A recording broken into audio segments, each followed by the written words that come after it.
Right, get this thing set up.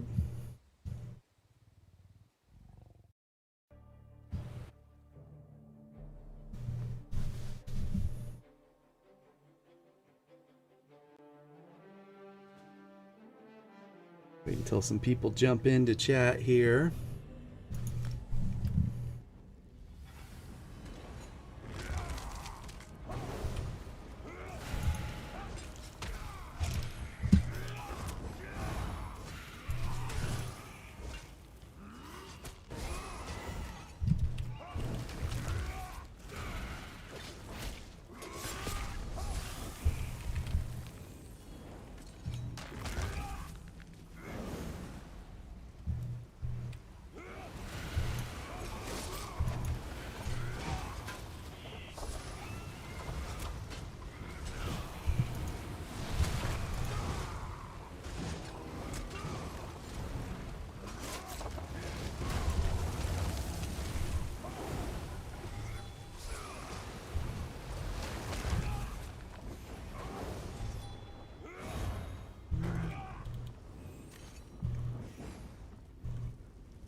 Make sure you say hi when you jump into chat. Look forward to seeing some people today. Just kind of playing around on the PTS right now, just trying some different things. So our UI or HUD looks a little different today. Hopefully audio's working. If somebody can confirm that audio is working, that would be great. A little lag.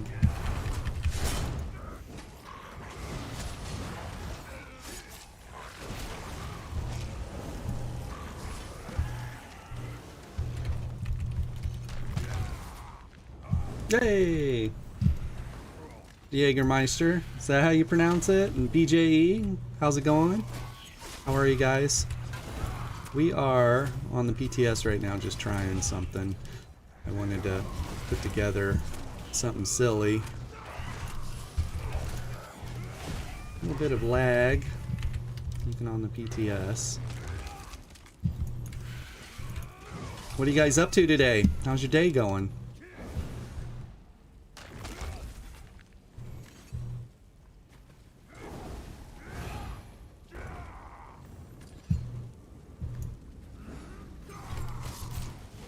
We are on the PTS right now. I wanted to check out Explosive Rebuke and just kind of see.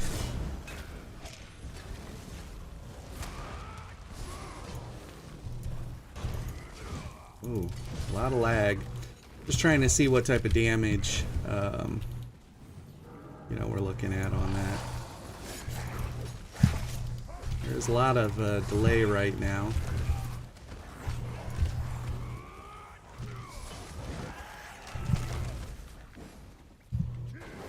Not running any mythics or anything like that. Oh, I take that back. We are running a mythic on this.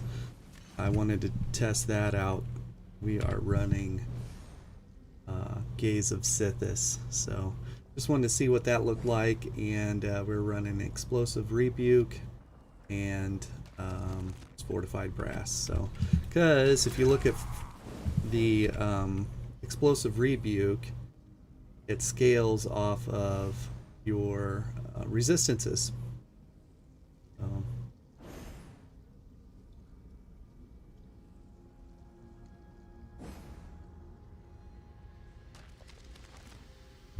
Thought that was interesting. So we're just going to kind of play around, and I'm leveling an ability right now. I'm trying to get defensive, or the Berserker's strike from the two-hander, because with the Berserker strike then we can steal or take the resistances from somebody. Hey, there's Doc. What's going on, Doc? Can I say, what's up, Doc? Think I have any potions? I don't. Bunch of cheesy. Don't just eat it, but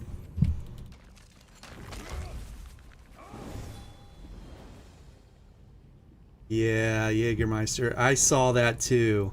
88k damage from that set in a tooltip. That is scary. When I saw that, I thought, you know what, I'm gonna try and come over and just see like what's a realistic number that I can expect, you know. But I do know this, so I've gotten Spartan, my Stamplar. I was running that defensive Berserker Strike two-hander. I've gotten my resistances up to 6,600, so I'm wondering what a 6,600 resistance, you know, what that's gonna look like. Should be like what, double the tooltip, I'm guessing. So Doc's stuck at work. The weather here is amazing. You might have to tell him that the weather is too good to be stuck at work. There's Nemox Wolf. How's it going? How's everybody doing today? We're on the PTS, just kind of messing around here. You know what? We'll fight this banner just because. Why not? I don't have very many potions left, but who cares?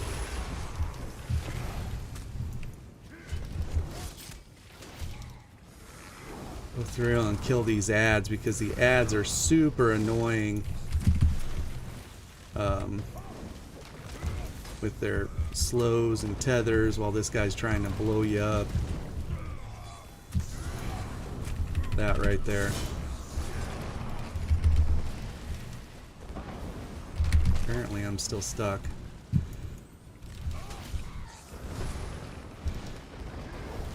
So I don't have my UI set up over here on the BTS, obviously. You can see everything's like super tiny. You can barely see the bad negative effects that you probably don't want to stand in. So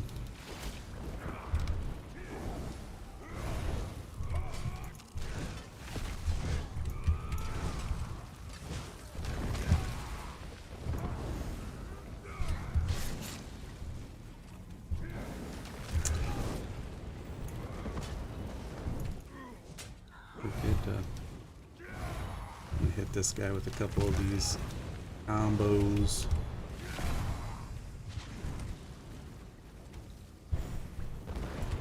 No, it doesn't, does it? There we go.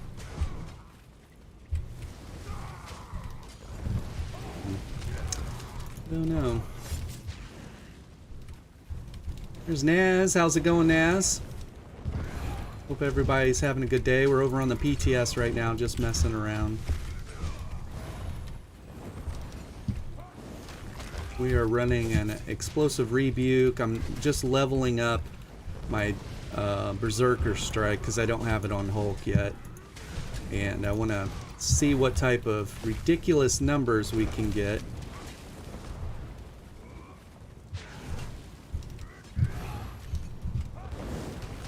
Day's going good.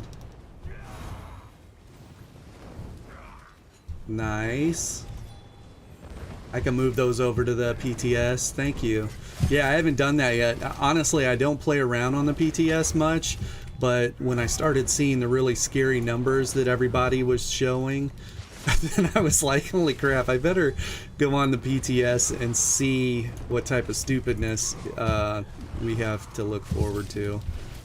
So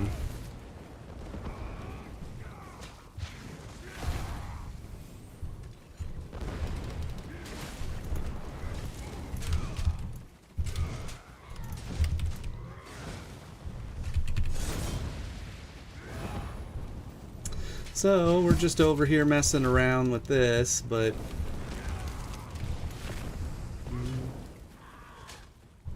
apparently I'm not able to do a heavy attack. I try and wind up a heavy attack and it just does like a couple mediums. So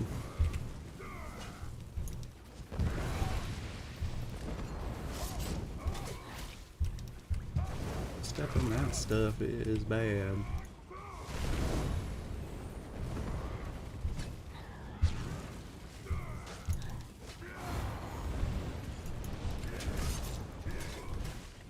Looks like we're gonna get some respawn, so we'll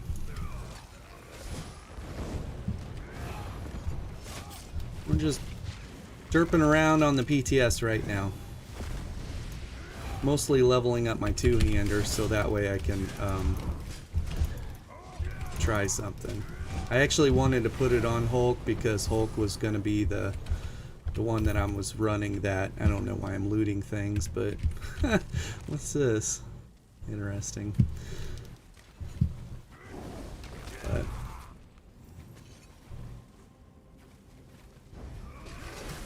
so how's everybody feeling about what you've seen so far? Like those 88k tooltip, explosive rebuke tooltips, and all that crazy stuff on the PTS. How are you guys feeling about all that? Kind of scary. I like playing a game that you have some type of counter strike or counterplay, you know.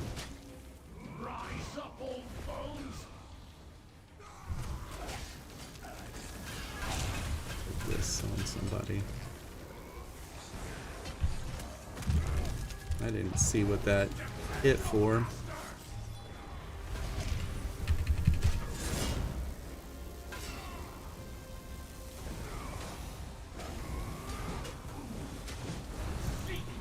What's everybody else up to? Everybody else stuck at work right now, or what?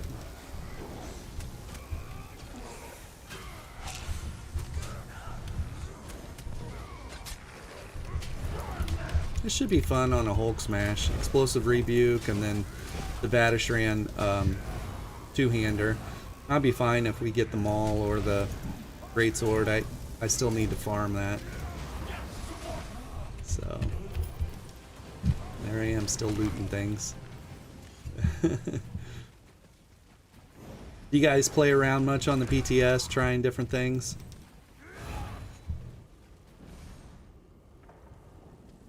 Yeah. Hey, fortunately, Naz, that's an easy set to farm.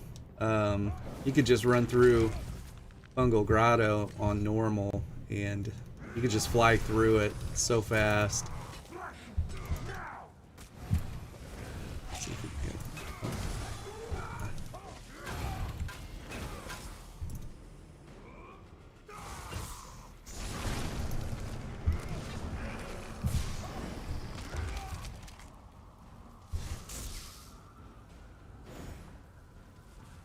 Yeah, I agree. I think I was on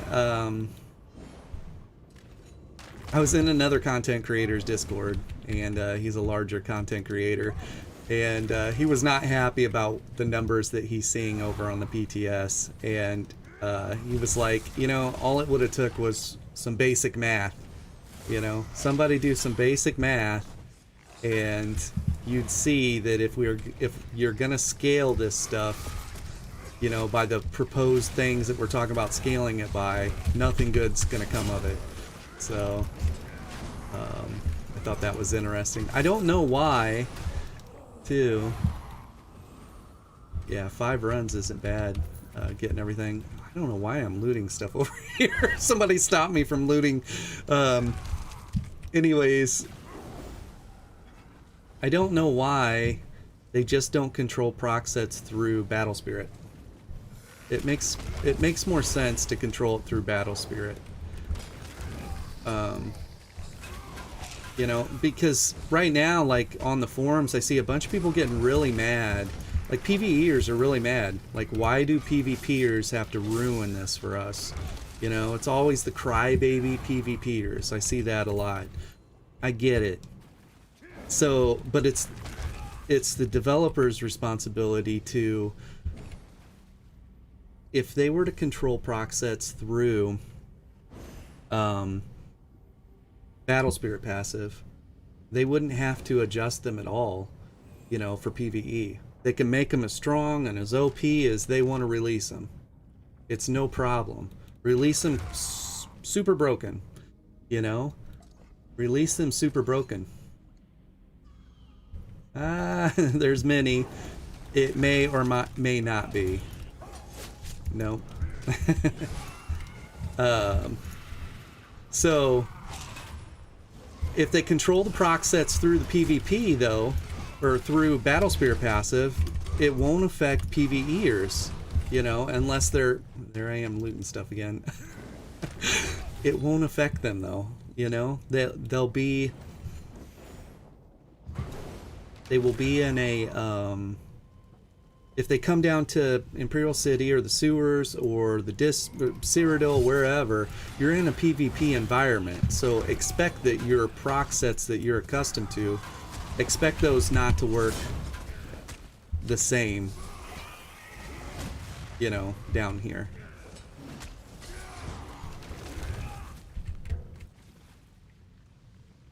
Oh, jeez, 186k spell and physical. I wonder where they got that at, because you only get the resistances of somebody that you bonk. And so even if I bonked a tank that had 40k resistances, I would get that 40k. That would only give me a total of 70 to 80k. So I wonder, that's a good eye, Jägermeister. I wonder what they bonk to get that.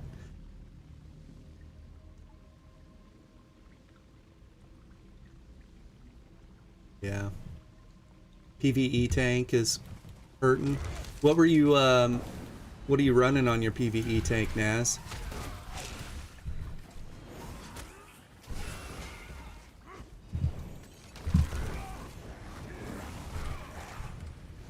I wonder what they bonked with that. Trying to do a heavy attack right now, and it's just not wanting to go. Like, we're on the PTS. Come on now.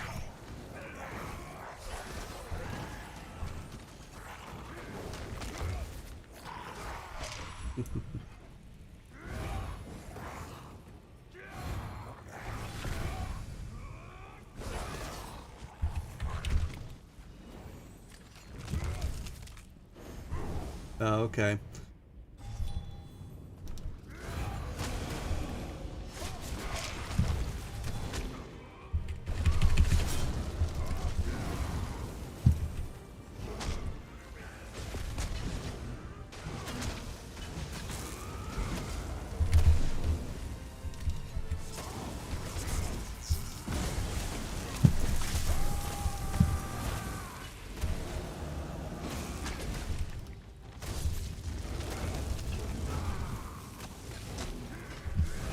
Very hard to do heavy attacks right now.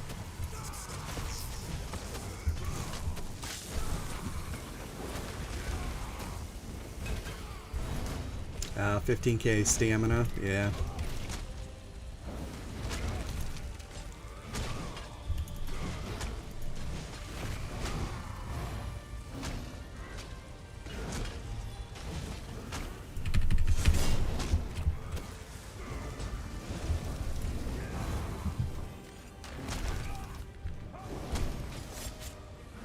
Yeah, I wonder what they hit with that Berserker Strike to get that type of resistances. Or maybe were they in a dungeon or something? Is there a dungeon that gives you stupid resistances, like crazy high resistances? It's part of the mechanics.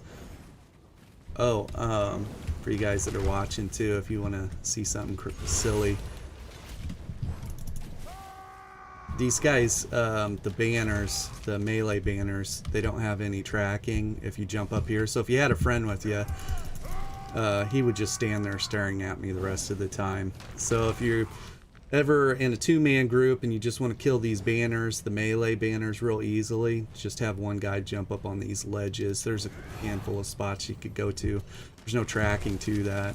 So you got to be careful with this guy, because he will do a spin. He should do it here in a second, right there, and all we're gonna do is just kite him around. He does that. Like, the animation on it screwed up. You can see the AoE, but he's not spinning, so interesting.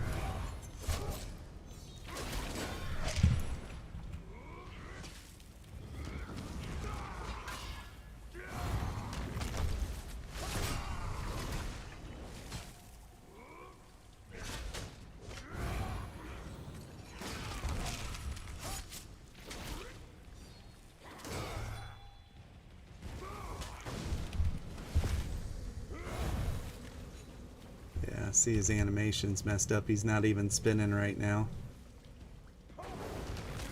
Don't want to get close. See you, Naz. Have fun. Yeah, I'm out of pallets. That's alright. Look, I got some awesome stam ones. Don't worry. We're good.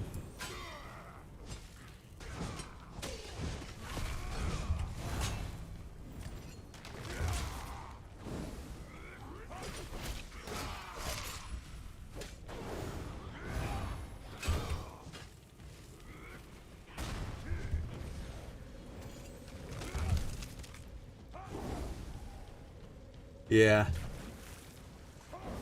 Yeah, stam ones are good. I normally like doing the tripod ones.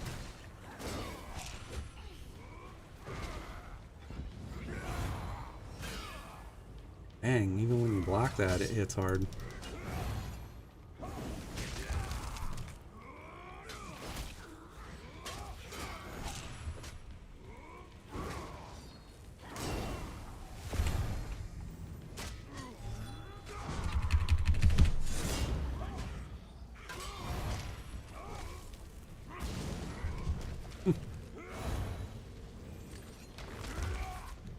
Oh yeah, many you didn't know about tripods? Yeah, tripods, man, that's... Especially on your DK, because you need Magicka too, you know?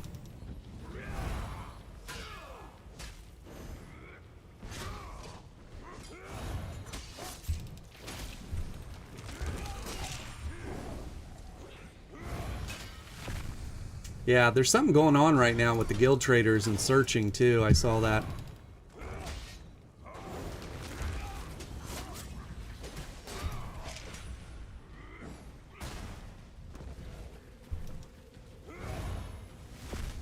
Oh yeah. Yeah. You're like, Crown run out of those super fast. How do you guys have enough to eat through them all the time?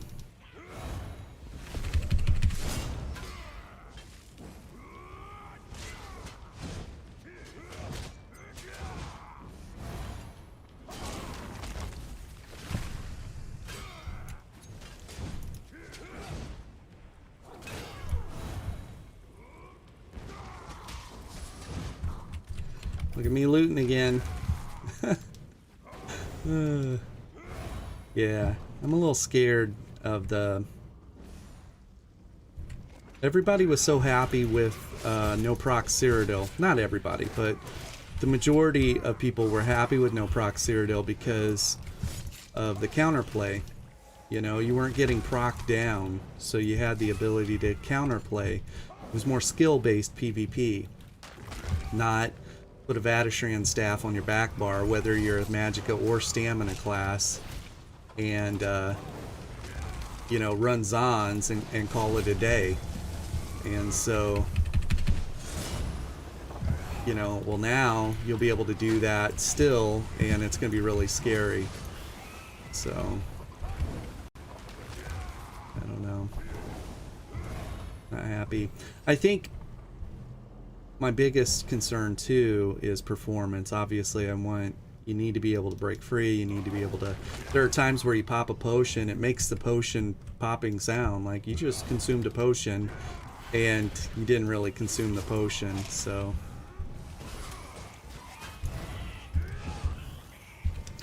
That's kind of a problem. Minnie. How many people have you seen with Vatishran and Zons, Minnie? Like... You know, the really sweaty, or the people that, you know, they don't want to lose duels, you know. That's what they're running.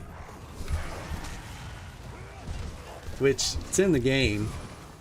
You know, run it. It's in the game. I don't want to... I'm not trying to say I'm above running that stuff too. It's just I don't have fun running that stuff. You know? Rip Zons, yeah.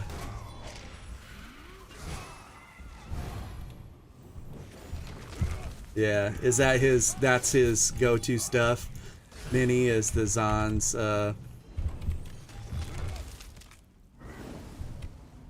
Zons Vat.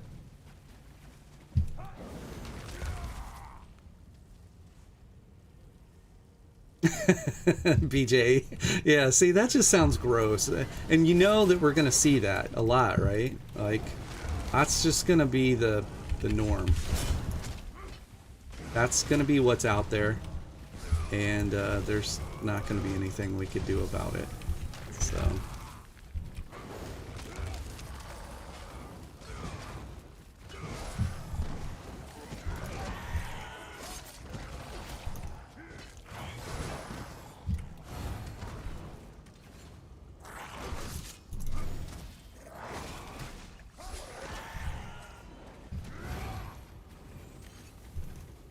This trove scam. Look how lucky I am. Be on the PTS and find a trove scam.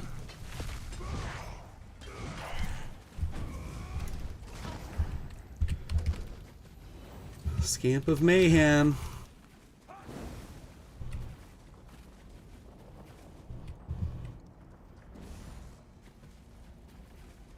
Yeah, I'm gonna do that too, Minnie. I need to figure out who that's gonna be. Like, who's gonna be your just beast, you know? So if you can't handle the numbers that you're running into, the way outnumbered situations, or there's just really, really good players on, you know, who's that gonna be? Who's that for you? That's your DK? That's your DK, Minnie?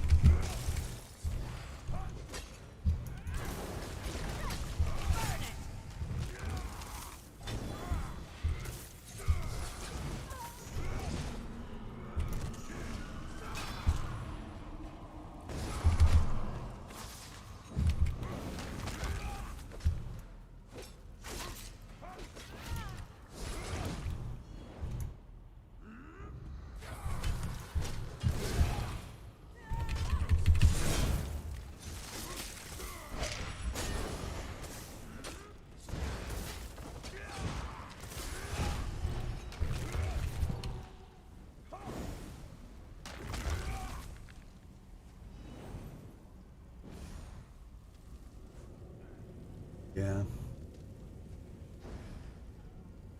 Yeah, I jumped in probably 3 or 4 times to try and get the VAT two-hander. I'd be fine with, you know, whatever I got, and same thing. I didn't get it yet, and I was just like, I think it'll be fun. I think it needs to be something that I definitely use moving forward. If I'm gonna get Zonzed and Vatashran staff down and stuff like that, I'm not gonna feel bad about running the VAT two-hander, you know.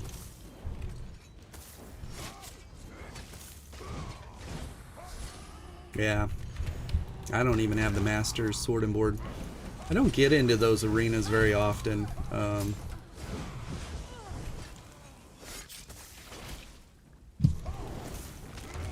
Yeah, I think I've got the Vatashran Ice Staff, but keep your heels up on this guy because he'll tether you.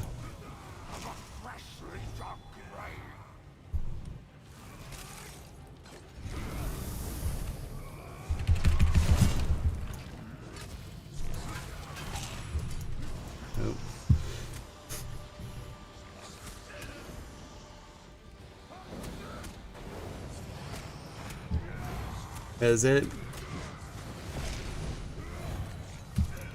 Yeah. So I have it just sitting in my inventory. I haven't done anything with it yet.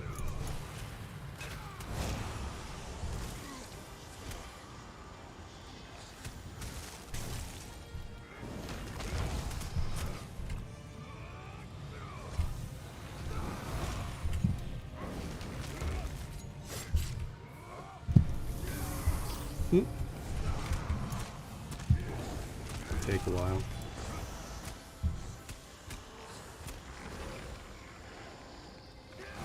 I bet that build that you're running, Minnie, is going to be good on DK next patch with the way everything's looking.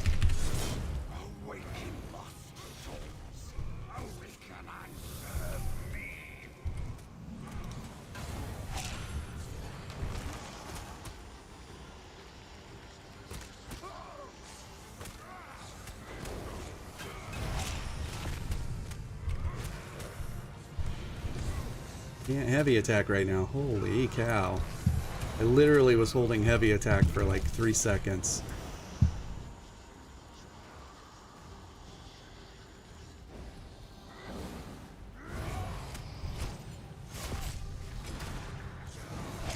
Yeah. Well, I mean, it's still, what, 16k? It's still 16k. It's still 16% damage on that. So, you want to abuse crit? Yeah. Maybe pick up a Leviathan set.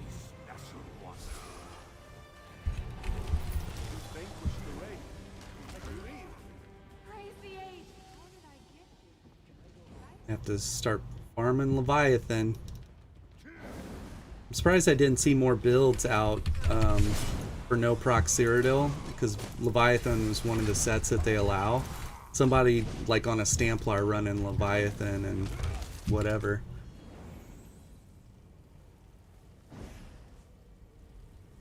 Yeah, tank pet, a pet Zork tank. I've had one of those actually. It's crazy if you get both the pets set up to, like, so your Magicka then sustains, or it could be set up to sustain you or heal you, and then your stamina is basically just there for holding block and dodge rolling, breaking free, and things like that. So it's really interesting setup, EJE. Yeah, I love low BBGs. Yeah, a lot of fun. Like, a lot of things don't carry over. You start figuring that out right around level 30 to 50. Between 30 and 50, right before you hit CP, it starts to normalize a little bit, and you can tell, yeah, this ain't gonna work. I'm gonna need to change something about this. So.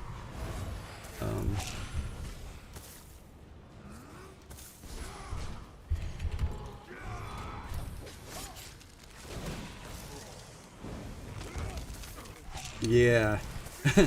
I always level my... so is it a Mag Sork mini? That's what you're doing? Because you're talking about shields. I always level my Mag Sorks in heavy armor until they get the hardened ward, or the class shield. And as soon as I get that, then I switch over to light armor. So, yeah. So I'm just a heavy armor sorcerer, because you don't have speed, right? You don't have streak, like you're saying. You do have access to major expedition through your armor buff, but not having streak still means that you're kind of still stuck in fights. So yeah, I always go heavy armor. It doesn't take too long to get that first shield either, so.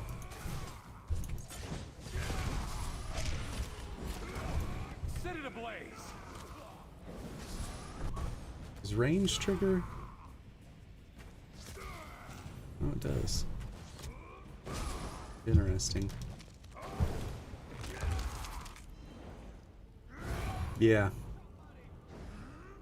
Yep.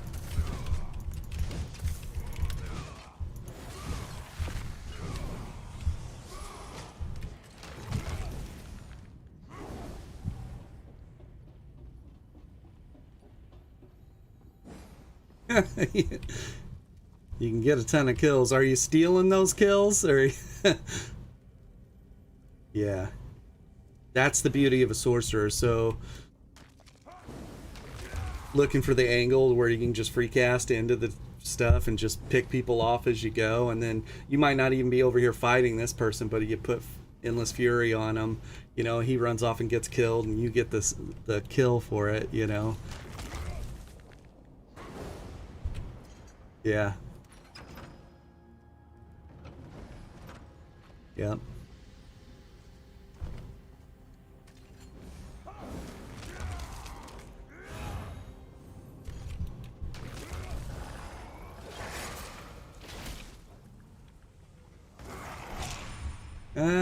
Yeah. You don't mean stolen, you mean secured. Secured. To delay in trying to hold a heavy attack. What's going on with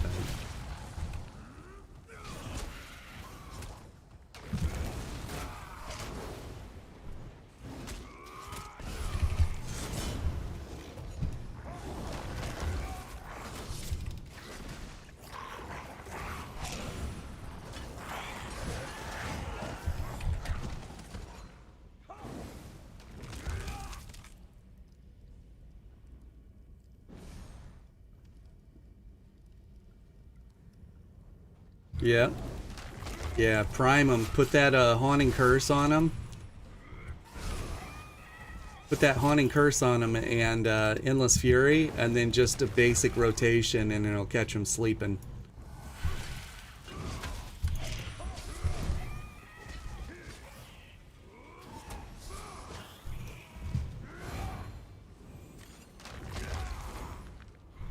Ugh. And so I've used, if you look up my Valkorian video, I used elemental weapon, an Ellie weapon with a overload build. So like if your primary ultimate is overload, it's gross. You literally just let loose a light attack, which is an overload, and then hit Ellie weapon, and you could just light its overload Ellie weapon, overload Ellie weapon, overload Ellie weapon, overload Ellie weapon, and it just destroys people. The only problem that I found was that light attack wasn't working. So there were times like I'd be in a fight and the person would be like this close, and I couldn't light attack at him. And I'm like, what the? He's right there. He's right there. What the heck? You know? And what would happen was no light attack would come, but I would be recharging my Ellie weapon. So no light attack Ellie weapon, no light attack Ellie weapon, and so that was really frustrating. Oh yeah, watch my Valkorian. You don't have to run that build, but you know when I released that build, 6k, 8k weapon damage was a lot. You know, now it's not. You can reach way more, not weapon damage, spell damage. You know, 6k, 8k spell damage was a lot. But you can achieve way more spell damage than that now with certain builds. So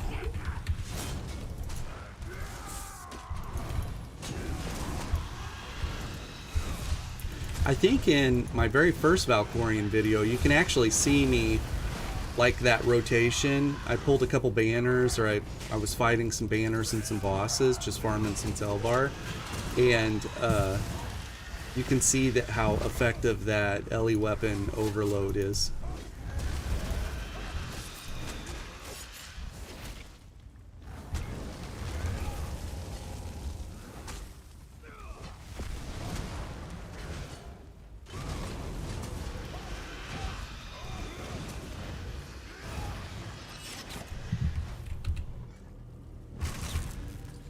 Try something.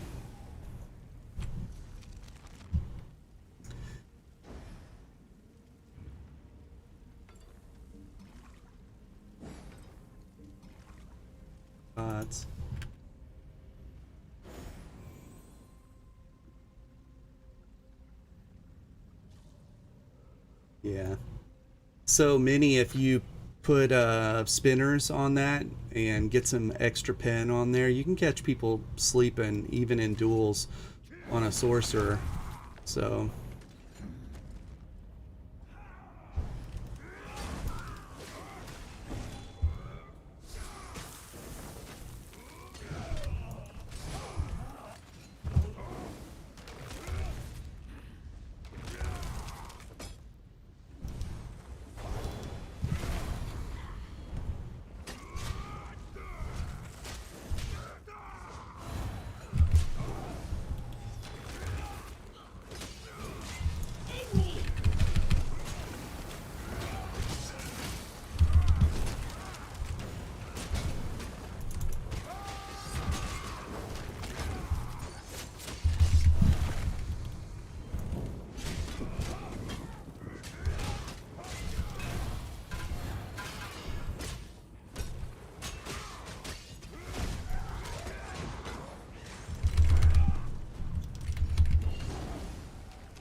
need a bar swap right now.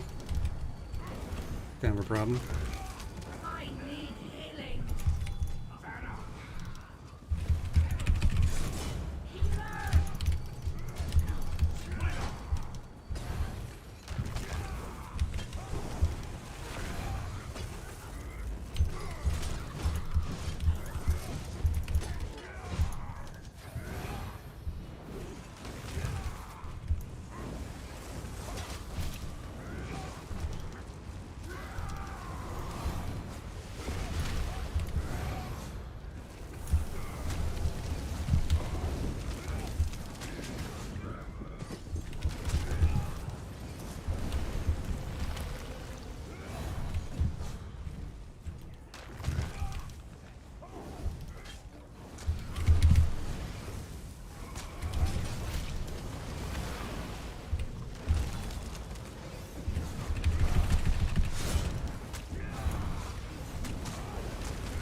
Yeah.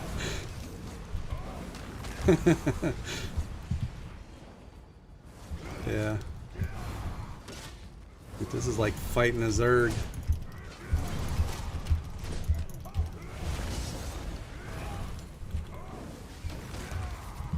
All the lemmings line up trying to kill you, and you just turn around and start reverse slicing everyone.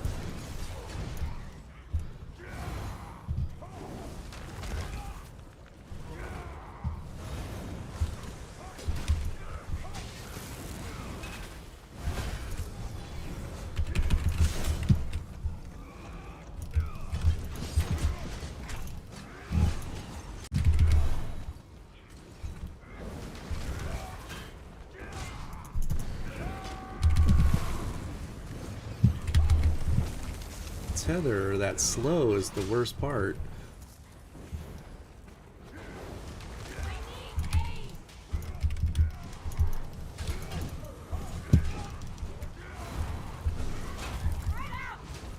I need healing.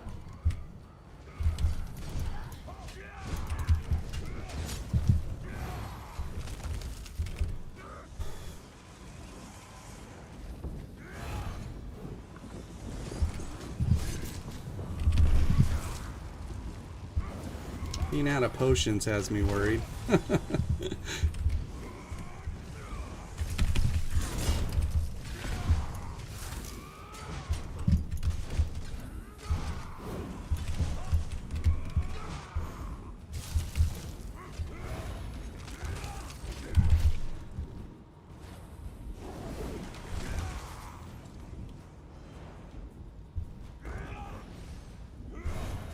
Here comes trouble.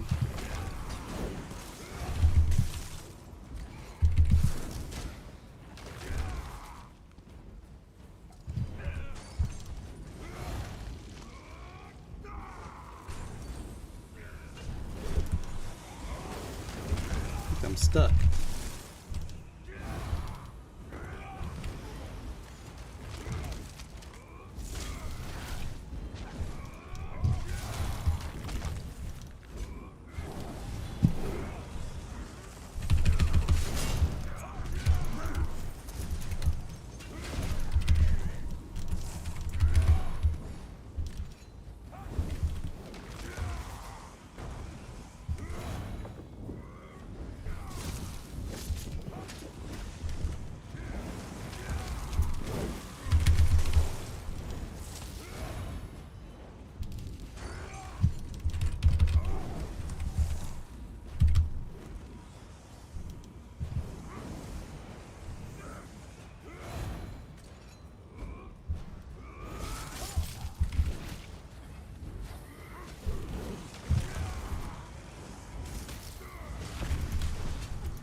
Trouble.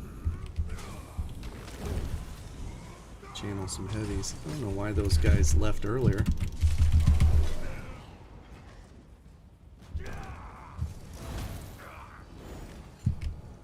Definitely need some stamina pots.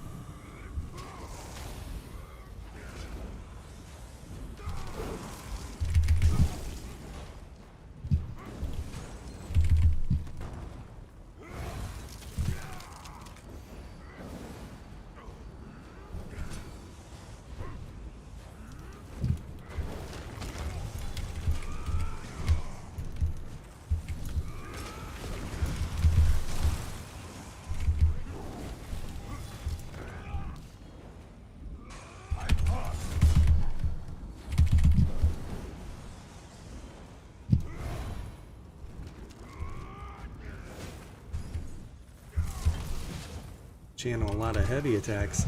Hey, there's Nathan. What's going on, Nathan? Just messing around on the PTS.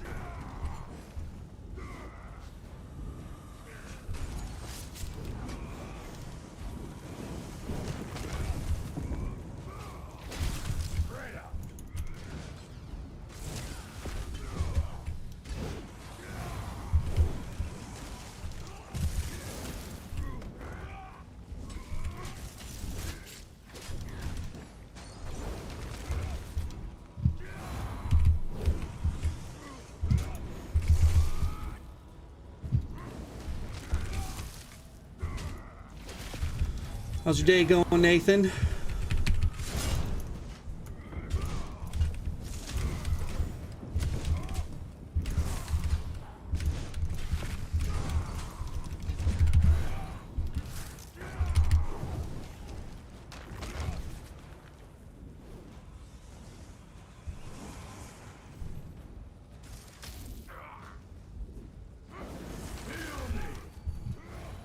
Yeah, I've got a setup over here that I'm doing. It's an explosive rebuke setup.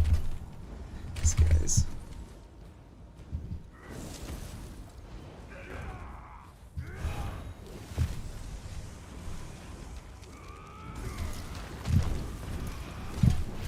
I'm out of spots.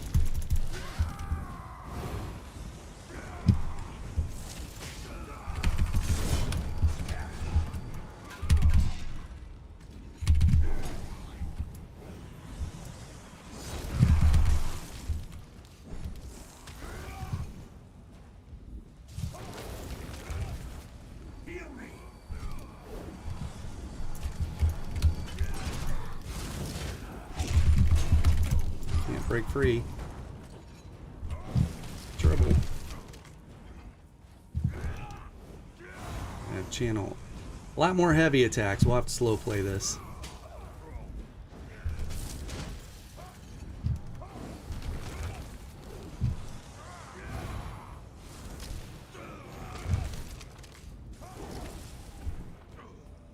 Yeah, I agree.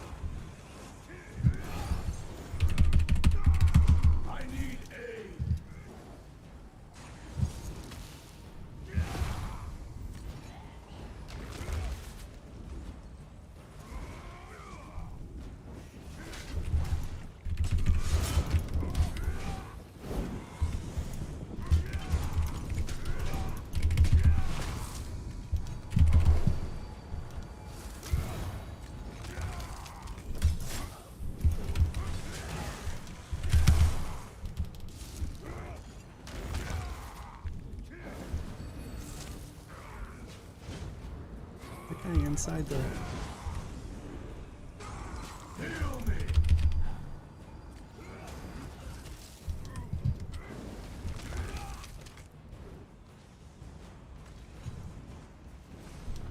Yeah, 15K.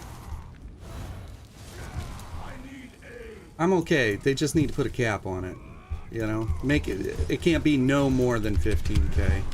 You know, and if they're gonna do that, then I'm okay with that. But at the end of the day, we got proc sets going off for more than people's ultimates. You know, proc sets are hitting players for harder than ultimates, and that's the problem.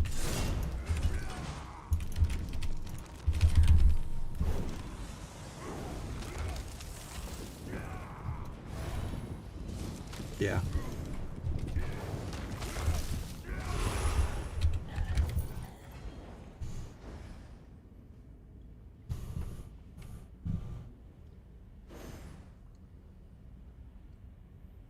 Yeah.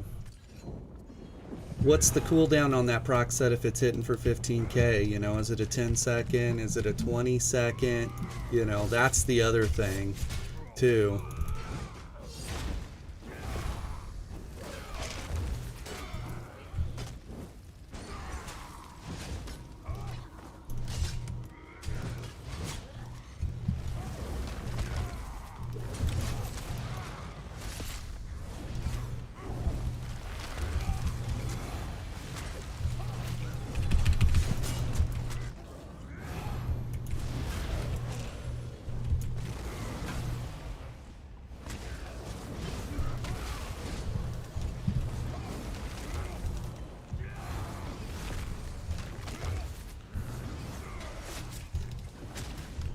I'd like to see proc sets do probably 5k to 7,500. If that's coming around every 10 seconds, you know.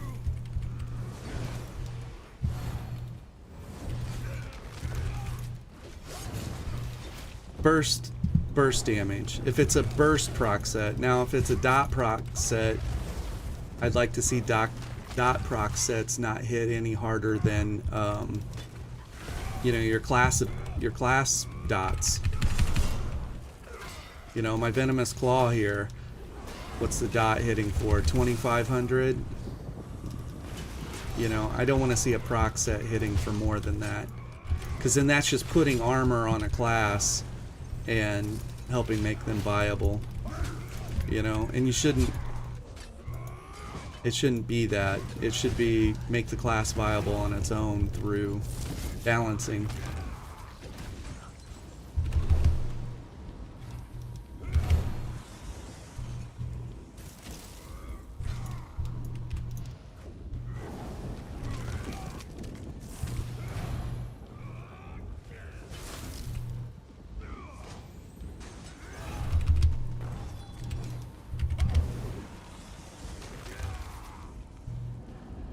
It's rotten.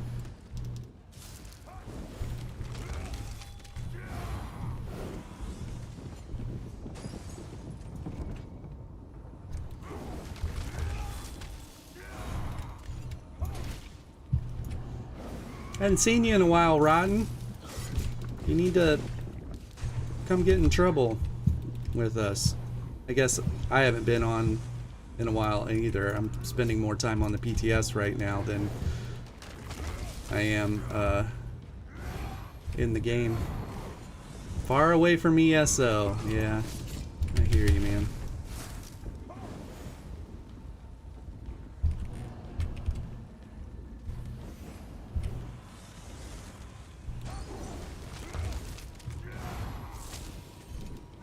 You're gonna see this riveting gameplay, Rotten, and you're gonna say, "Ooh, I gotta be there.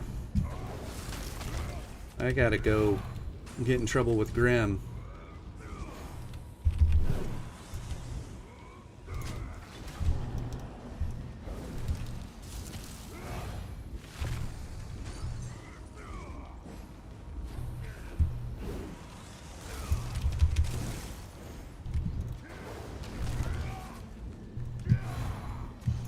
It's so hard to get to this guy. He's always standing in crap.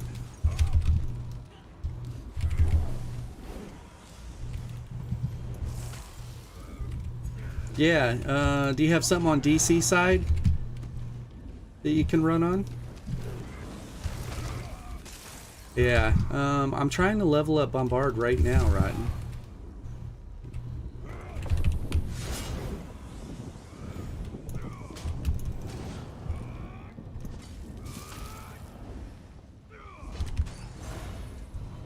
Yeah, if you guys have something on DC side, I can take Captain out and run around with them for a little bit.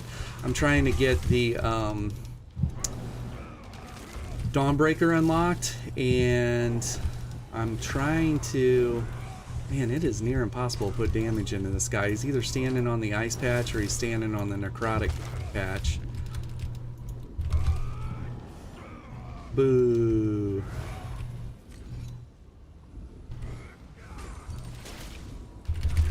We'll have to let our dots do the work. Hey, speaking of dots, we've got Dots Gaming coming on the channel. He'll be on there Sunday.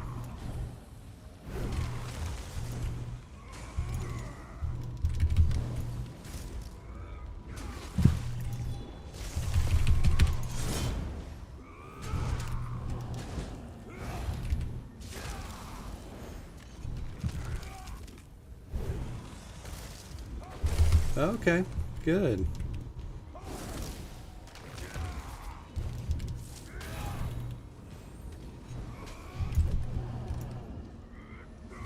This guy, man. Stop standing and stuff. Look, he always drops one underneath him, even if I'm way over there. Well played, sir. Look at that.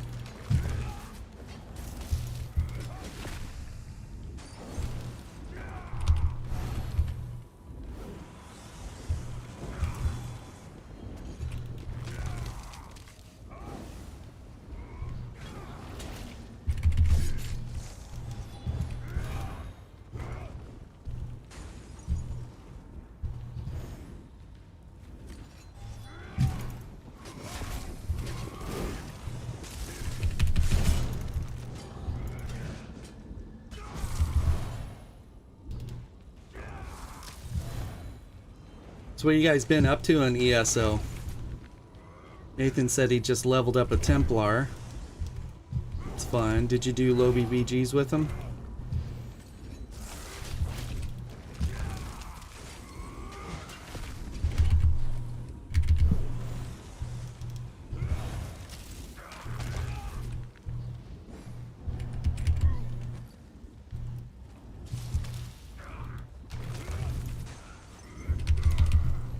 What's the tooltip on what?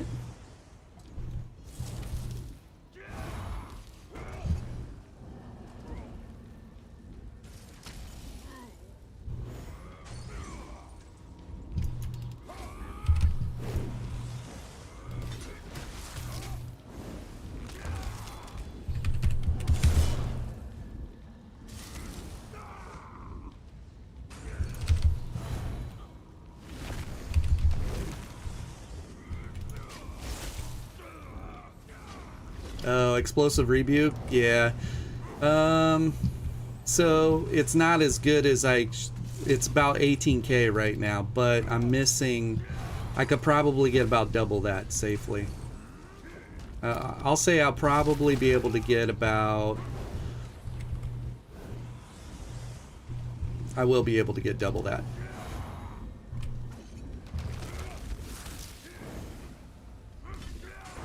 But it's near impossible to get it on this guy because he keeps putting that crap on the ground underneath him.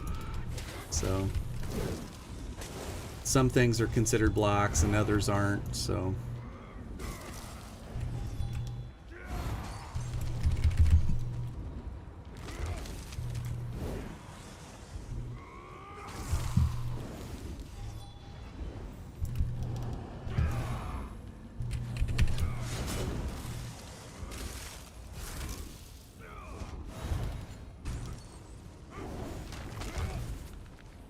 Hey Jay, you put Dread Arrow together? Yeah, I really love that build. Dread Arrow, when the game is playing, is probably my favorite way to play BGs, like max level, you know, CP BGs or above CP BGs. Just because of the crazy mobility. You know, it's super fast, it does hit really hard, and so that makes it a lot of fun.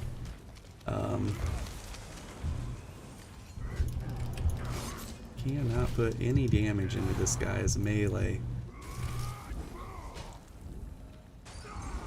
I mean, I've been fighting this guy for 12 minutes.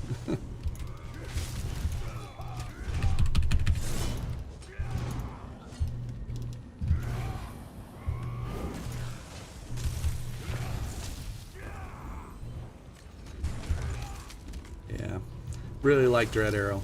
A lot of fun.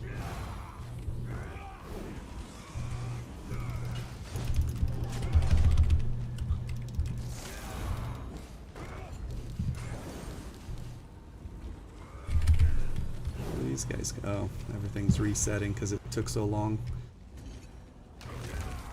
We'll still come up here and try and finish this dude.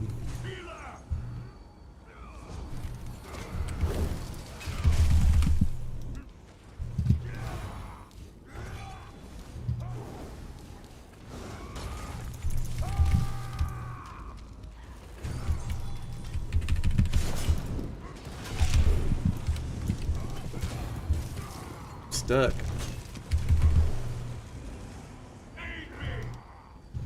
Those guys are up there healing that dude, I'm sure.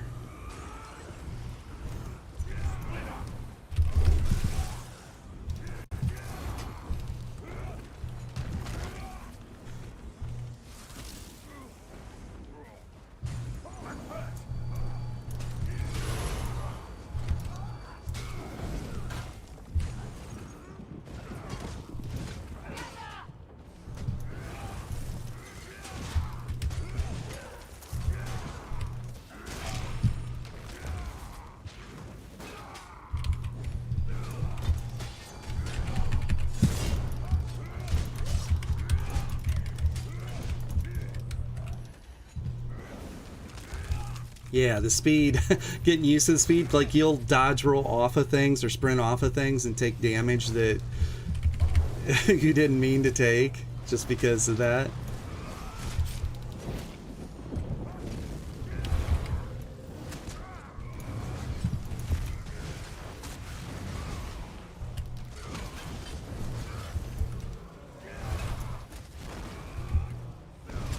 There's Illinois Valley. How's it going, Illy?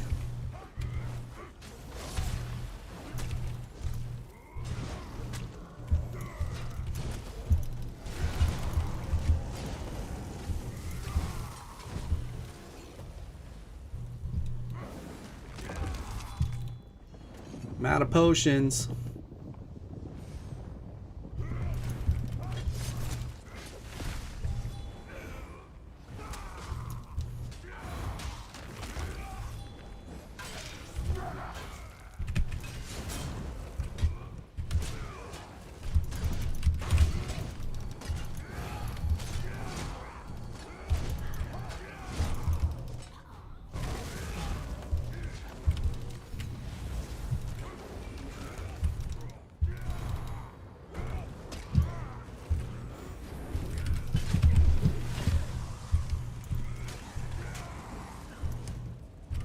Oh, okay.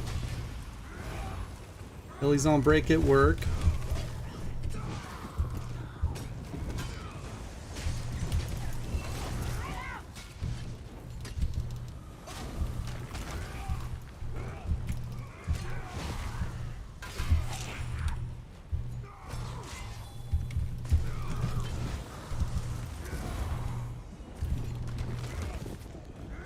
This guy's gonna chain me in. This will be a tough fight because I don't have potions. Lots of heavy attacks.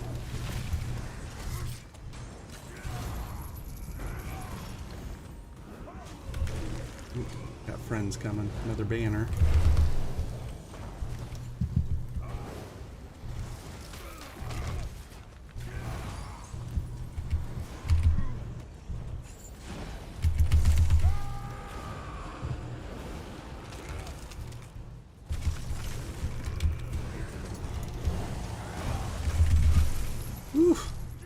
So scary not having potions.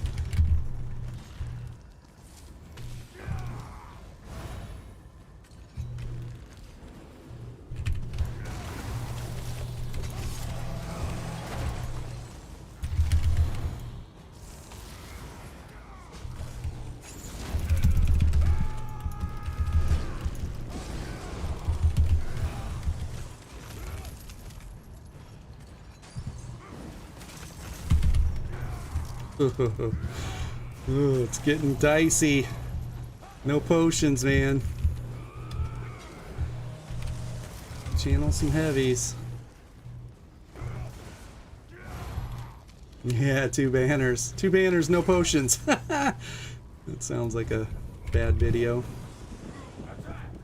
Watch that one. 2 banners, no potion.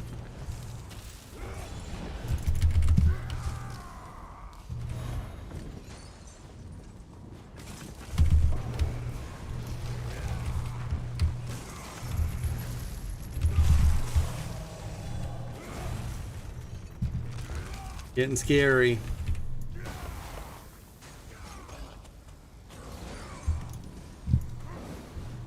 Channel a bunch of heavies. We need to get up here and put some damage into these guys. That's what we need to do. We ain't never gonna beat this if we're keep dicking around with all that running around.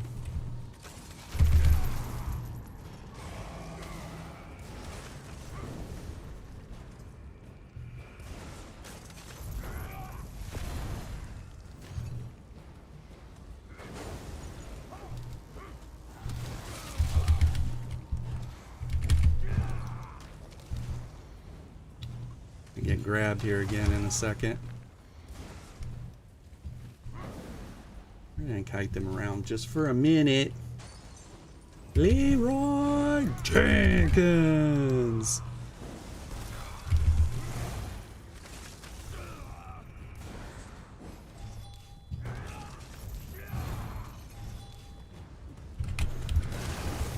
Glad this guy came over here. We're gonna channel some heavies on him.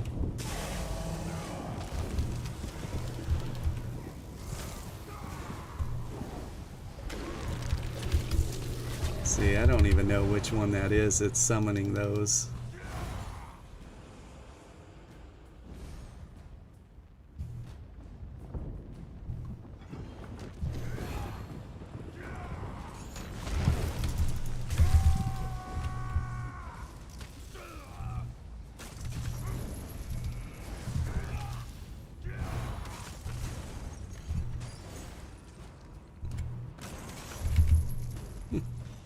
Yeah, probably have to reset this. Without potions, it's going to be really hard to do this. Okay, that's the guy that's summoning those.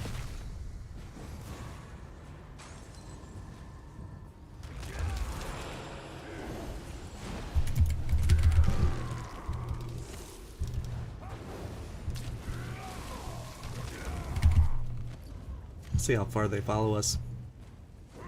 Hi. Passing through. Don't mind me.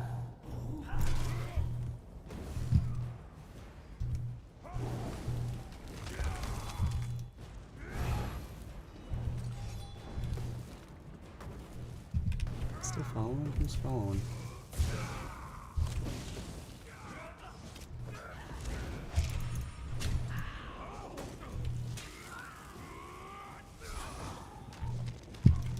Okay. Leroy Jenkins.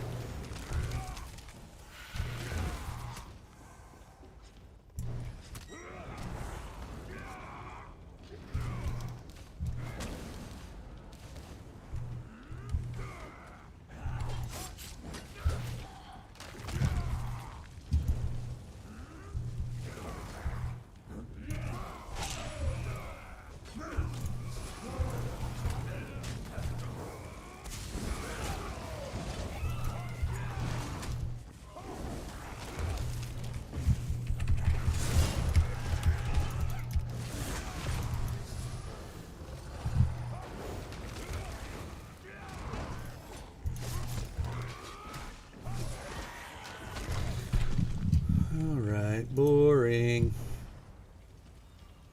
Let's get out of here.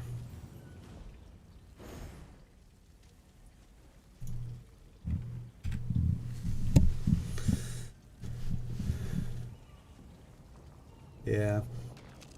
There at the beginning, BJE, I went in and pulled all the portals, but then some of them were like resetting. It was weird. So, but that's a thing that I normally, when I'm testing builds, I'll just pull all 3 portals and just kind of see where the durability is at on it and everything.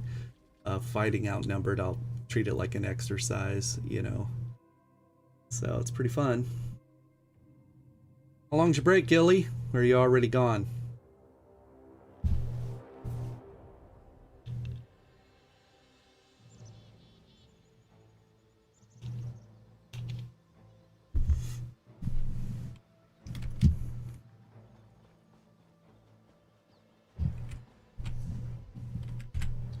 What's going on with this? There we go.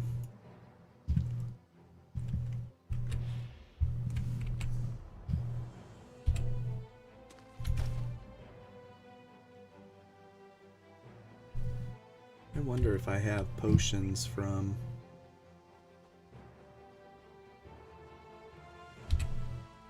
I may have banked some potions over here. There's Skid. What's going on, Skid? We are on the PTS. Oh, I did put some in there. We're on the PTS, just kind of messing around with an explosive rebuke build. I think a handful of us saw some really scary numbers from this armor set, and so I wanted to see what a realistic number is that, you know, I might be able to achieve. And so all I did was put a fortified brass set together, and I am running Gaze of Sithis because it's got almost 11,000 armor on it, and so that kind of trumps the fortified brass 5-piece. And the tooltip on this gets up to about 18k, and so yeah, dude, I have to go do that in about 2 hours. I sit in line, pick up my daughter, but yeah, we'll be able to get Um, probably a 35. I would say a 35 to 40k tooltip on our explosive rebuke with this build. So 35k. Yeah. So that's going to hit a player character for, 15 to 20k. And for Hulk Smash, I think that's going to be fun. That's going to be the build part of it. I don't know if I'm going to pair it with Fortified Brass yet or not. But definitely Gaze of Sithis, Explosive Rebuke, because of the way they have it scaling. It says this effect can occur once every 8 seconds and scales off the higher of your physical or spell resistance. And so the way we're going to get double the 18k tooltip on our Explosive Rebuke is on the two-handle. We're going to run Berserker's Strike, or Berserker's Rage, I guess it is. It's the morph that when you bonk somebody, it gives you their resistances. And so if I bonk a tank that has 30 or 40k resistances, I'll double my resistances, in turn doubling the tooltip. We'll find out. So that's the idea on Hulk Smash. And the animation's pretty cool on both of them. The animation on the Vatishran explosion is cool. AoE explosiveness. AoE explosiveness. So that definitely fits Hulk Smash. So. Hey! There's SZ. How's it going, SZ?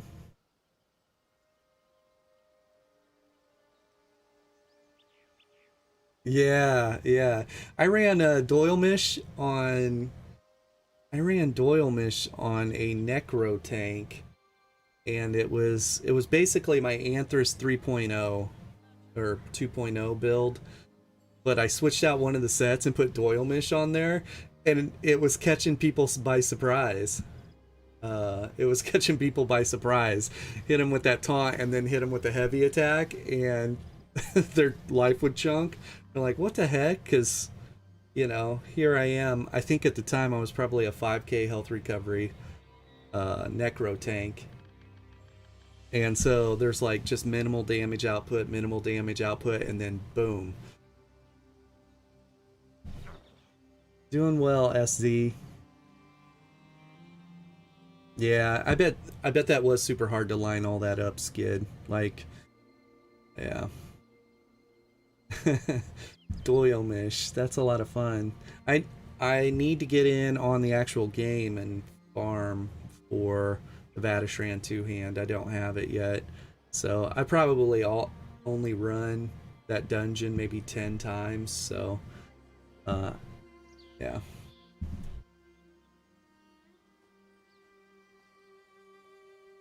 Yeah. Yeah, did you end up going just the explosive rebuke and the vat, since they're both off of a heavy? Well, I guess Boilmish is a heavy attack too. Probably easier to proc as well, huh? You don't have to block and then turn around and clobber the person. You just pierce them and heavy attack them, huh? Of course, there's a cooldown on Doilmish, isn't there? So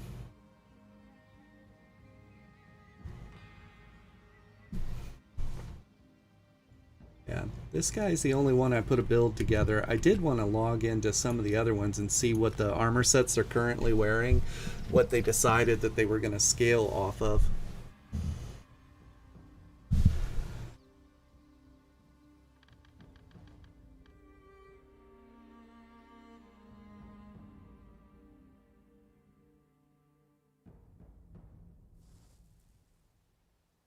The weather here is amazing. How's the weather where you guys are at? Just gonna jump onto some different people and see what armor sets they have and how it's scaling.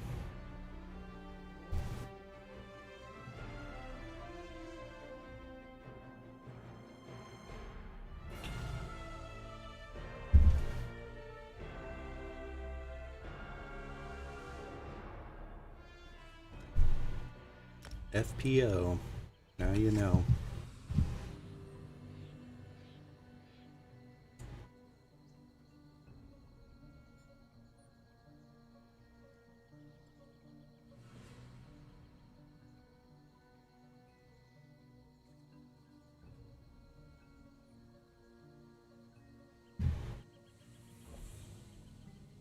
Oh, it's Dr. Gankenstein. Hey, Doctor. I wanted to get with you at some point to see if I could have you cut up a little piece for one of my videos, and it's an Ewok running through my screen with like a chevron over it and then your name on it with the Ewok sound. That would be hilarious. And I'd be like, oh, it's like you're like Stan Lee making a guest appearance in in my videos. uh,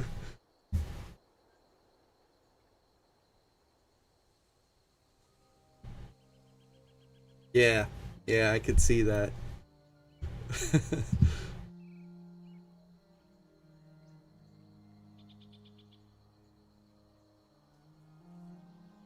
Yeah, so this only equates to about 500 extra dot pressure on somebody. Yeah. I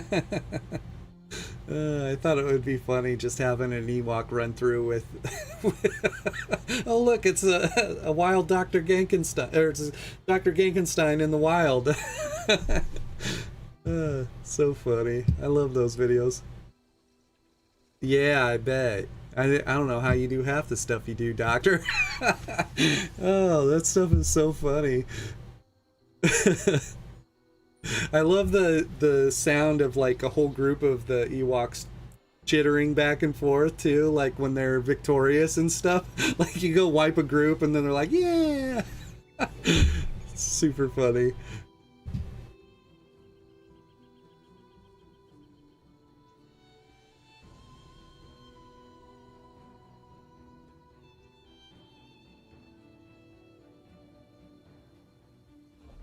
Just kind of looking at some different sets here to make sure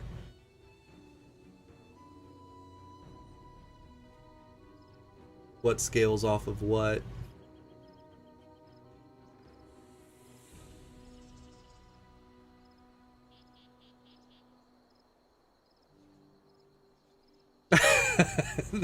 They sound kind of creepy. It made you laugh. Yeah. So funny.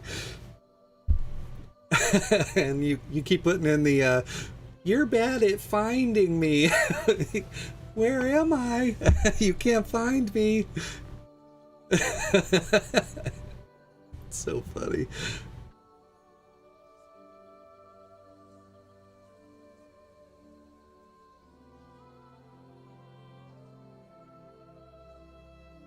Yeah.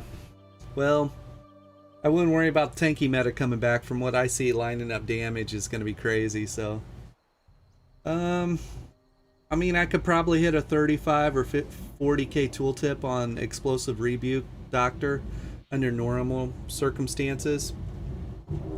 So, but lining that up, you know, with a, that's just the tooltip on that, and then add another probably 12k tooltip on the bat two-hander, so 6k damage there. Both of them trigger off of a heavy attack, so, and getting 5 stacks on the Vatterstrand staff or Vatterstrand two-hander is really easy, like just through your regular rotation and maintaining your buffs. So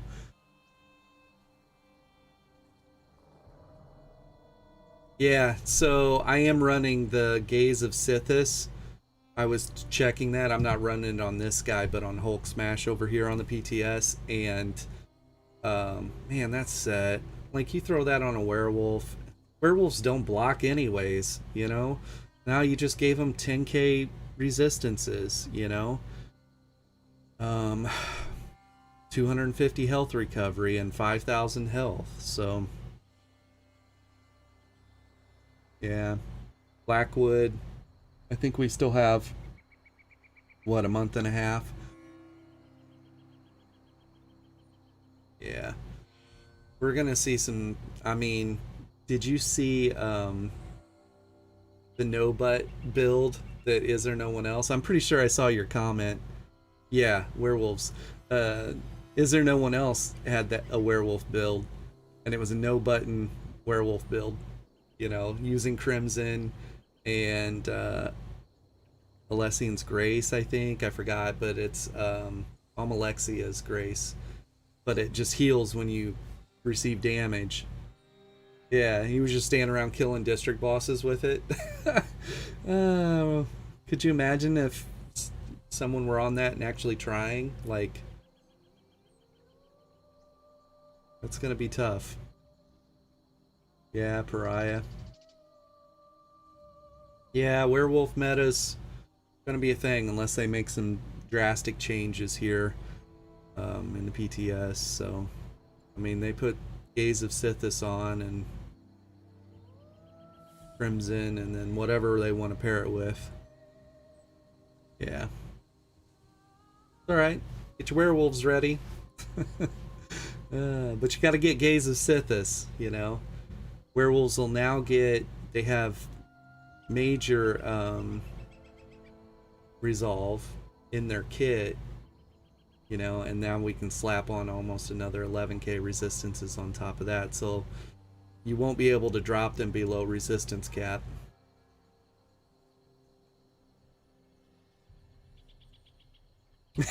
Exactly.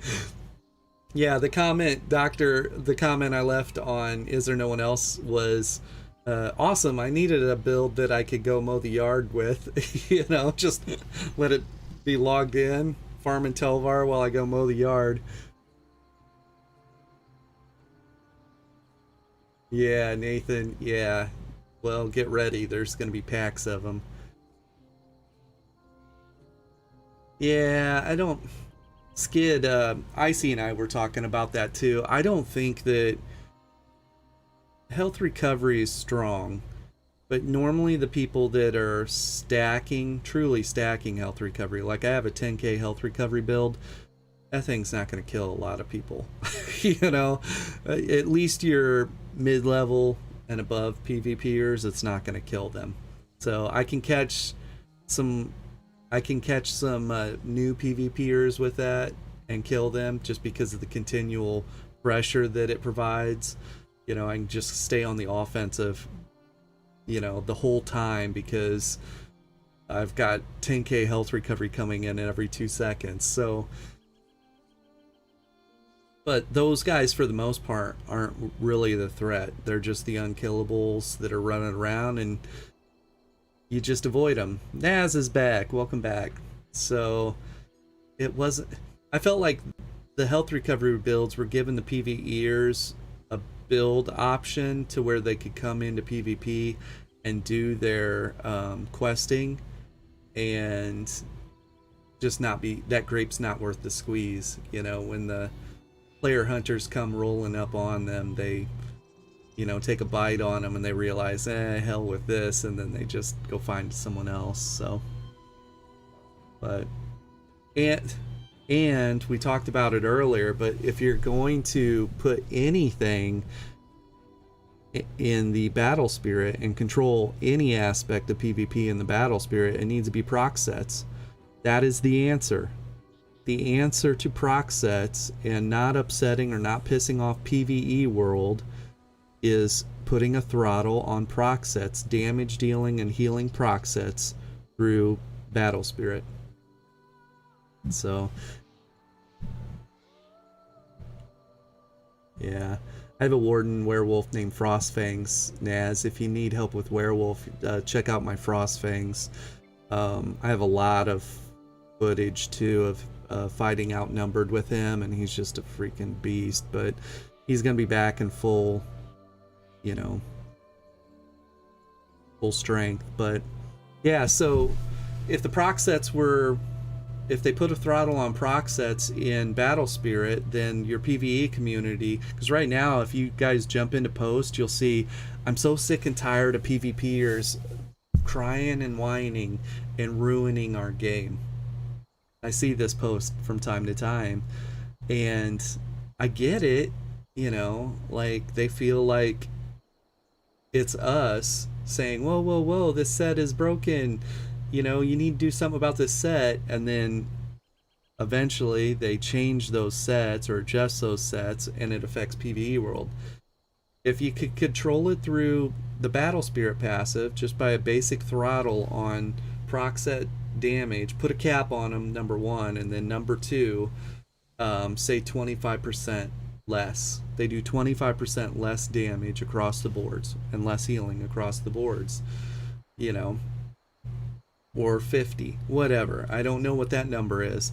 And then all it would require is that they go through every single armor set that's currently listed as a proc set, which we know some of them are conditional recovery based, like Eternal Vigor. You know, like Eternal Vigor is not producing damage or producing healing, health recovery. It's producing recoveries, right? So take sets like that. New Moon Acolyte is currently listed as a proc set because of the 5% damage or 5% cost increase. Take all the sets that aren't either doing damage or doing healing and put a little stamp on it, and that little stamp connects them to the Battle Spirit passive, you know, and throttles them by 25% when you're Imperial City, Cyrodiil, or Battlegrounds. Done. And then every time they release a new great thing that they want to sell the hell out of, and you want to put overpowered sets in, put overpowered sets in there. I'm fine with that. Just make sure you put the stamp on it, and it's protected, you know, in the wildlife reserve, you know, in PvP. Put the stamp on it so that way it's throttled down. And even after the throttle, you know, the Battle Spirit throttle, if it hits and needs some adjusting from there, well, it probably needs adjusting in PvE world too. So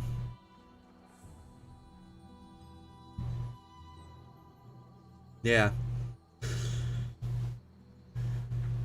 Yeah, I don't know how many sets that would include, but how many sets did they say? 125 sets or something to that effect? Or is it way more than that? But if it's 125 sets, give the list to me and I'll go through and mark them, you know? Like, I'm not trying to, I'm just looking for balance. You know, I'm not trying to have some gear set be super dominant.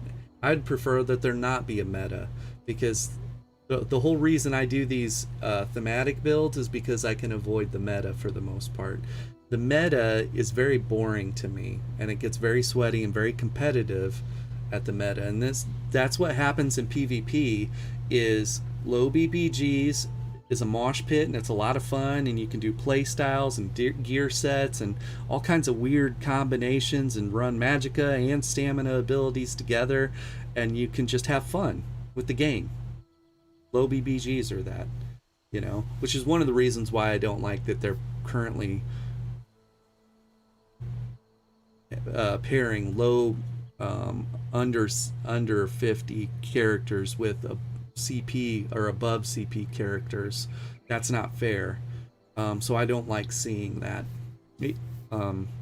But there's Saw Man. Anyways, if they were just to control the proc sets through Battle Spirit passive, it would solve a lot of problems. And PvE community or world wouldn't have to cry about the PvP world crying because a proc set's too overpowered and then it needs to be adjusted. So that's just my thoughts on it. But speaking from a PvE point, Grim, I don't agree with sets being OP that makes it boring. Just, oh yeah, well, Naz, you don't agree with them being OP. I don't agree with them being OP, but the shareholders, the people that Zoss is beholden to or have to answer to, they need to sell as many of the next chapter or the next big thing as possible. And so a really good way to do that is, how can we spice up, you know, companions, gear, you know. And if you look at it, they have a track record of releasing some really overpowered or broken stuff, right? We're in this weird power creep thing now. Gaze of Sithis. You know, what the heck, man? Gaze of Sithis. So what they do, so what they do is, Malakast Band was one of those things that was complained about and argued about, and all this different stuff on it. And now that Blackwood is here, you know, we're going to go through and adjust Malakath. And for the people that are the meta finders or meta humpers or whatever you want to call them, they're always going to try and find that next thing. So um, maybe they stay with Malakath, or maybe everyone pre-orders just so they can get Gaze of Sithis. But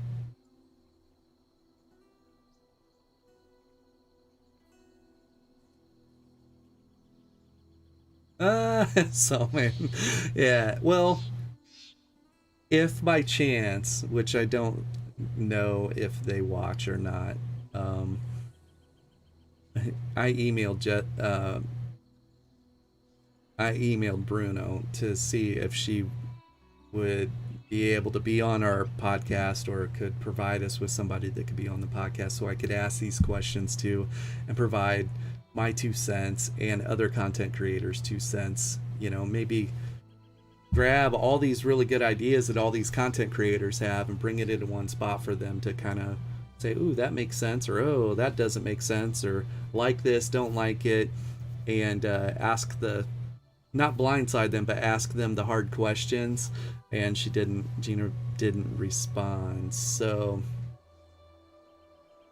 but anyways, I'm hoping that we, they don't release this proc set craziness that they're about to do. Yeah. No, well, some proc sets are fun, and here's what's going to happen. And I talked about this before. I really like playing off meta, skill-based PvP, you know, and that's why I like low BBGs. We were talking about that earlier. And then I like above CPBGs, you know, until about mid-tier, when it starts getting a little too sweaty and everyone's gear sets start falling into the meta. And it's like you're just running into the same thing over and over again. And everybody's super tanky, everybody can heal a lot, and they are doing a metric ton of damage with their proc sets. And oh look, it's a two-hand Vatishran, you know, two-hander stamina player with a Vatishran back bar staff, you know, so he's getting the Vatishran dot on you, and then he's buffing up and doing damage to you, and then hit you with the two-hand Vatishran, you know, and it's like, come on. Oh, and there Zahn goes off, you know, Zahn's is going off, so.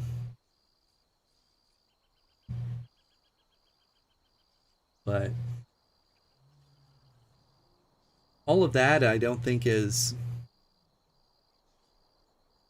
the worst part of ESO for me is the performance or lack of performance. So, and Dots Gaming's going to be on the channel for Sunday. We're recording on Saturday for a Sunday release, but he was recording, this was probably a week ago, 2 weeks ago, and he had brought up why ESO doesn't have arenas, like 2-man or 3-man or 4-man arenas with a leaderboard, you know, and basically it's like dueling arena tournaments, you know, and there's a leaderboard for it, and it's because the performance is lacking. It would be just kind of a shit show. It would be rough. Before he had talked about that, like if you think about it, it would be super cool. I'd love to pair up with any of you guys. Yeah, exactly, BJ. A Stam character with Zons and Kalurians. You're like, really? Really? That's where we're at. You know? That's where we're at because proc sets are so strong. You know? It doesn't even matter. Just slap on these things. Zons, Kalurians, you know? Back bar, Vatishran staff. Good to go. And that's what you run into mid-level to upper tier. So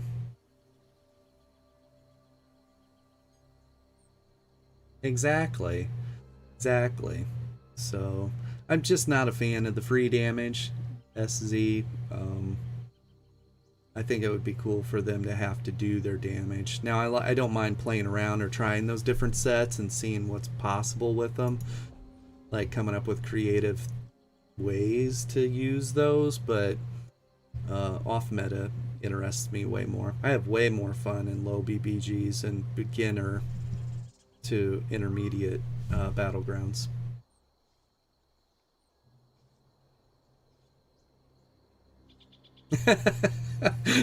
Croak. He's grim. If these people were making cheeseburgers this badly, they would have been replaced years ago. What can we do to try and hold this company accountable? Any other customer service industry has to. Yeah.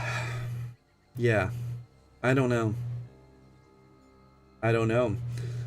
I mean, they have to answer to people, and I'm sure they have shareholders. I don't know their inner workings at all.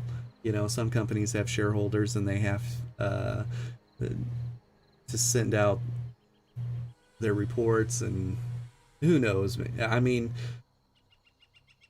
they do such a good job filling the bucket. I had talked about this on my last stream, but in the last stream, I talked about gyms.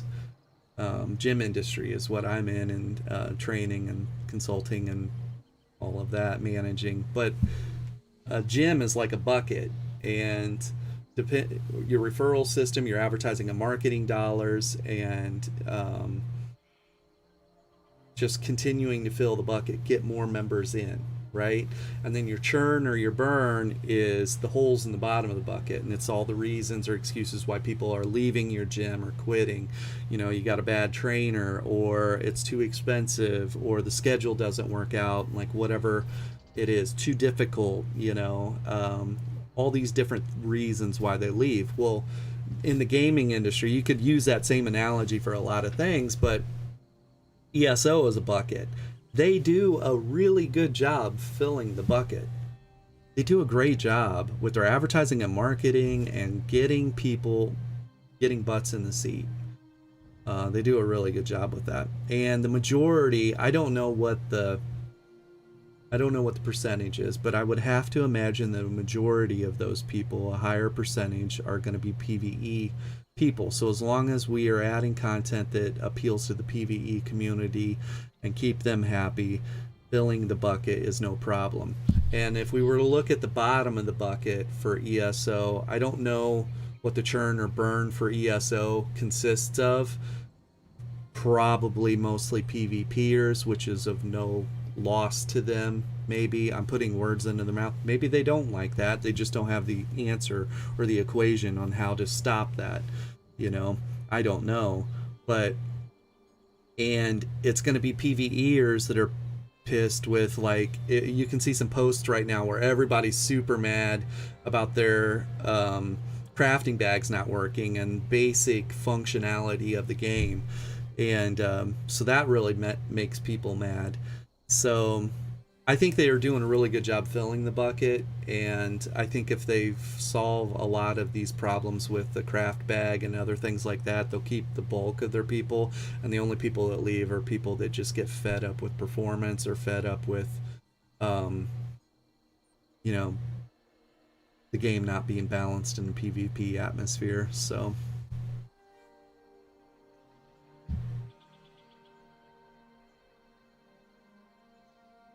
yeah, Sawman said the only way these sets will change is if you can break PvE with them. PvP doesn't make ZOS money. Exactly.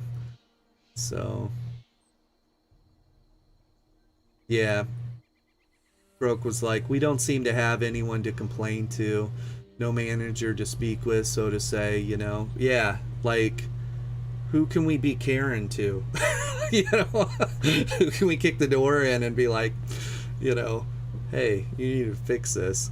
I don't know. And in the podcast, that's one of the things I brought up was like, man, we need a phone call, like the president's phone number to ESO, like whoever the person is. Maybe we only pick that phone up once a year, but when we pick it up, they actually answer and they say, we'll get it addressed or we'll look into it. And it's not like we're trying to wield that immense amount of power or whatever, but when you have a bulk of content creators for a game saying, don't do this, this is a problem, and then they still do it, that's a problem.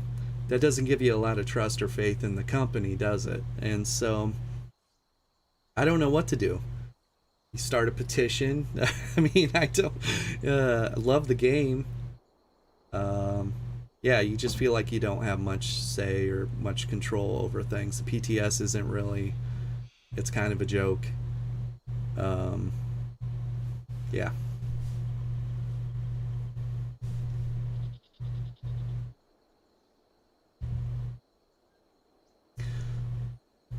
Yeah, Naz says as long as the spice flows, i.e., money, they're going to keep doing the same thing over and over and think it's right.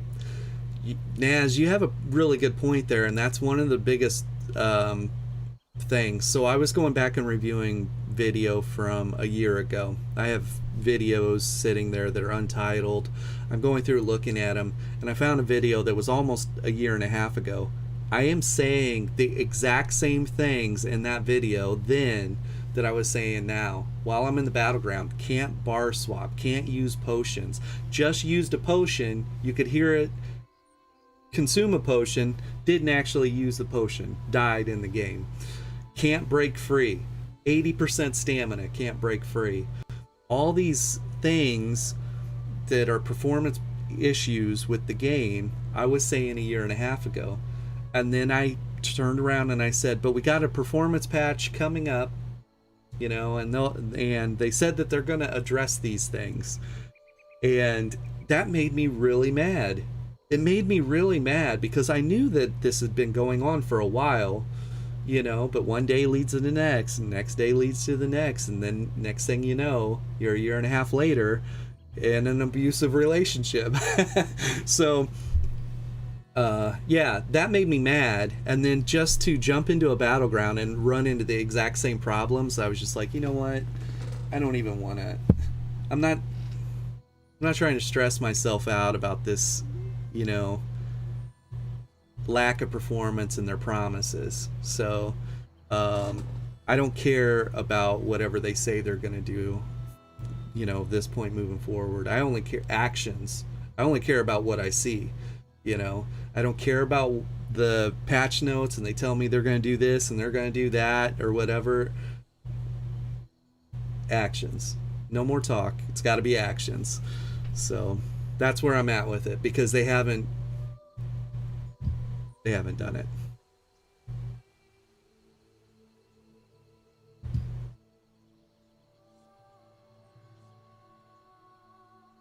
Yeah, BJA says people make weird builds, and when they enjoy it, they share it to others and share the hate they receive. There's a video that people are interested in what they're using.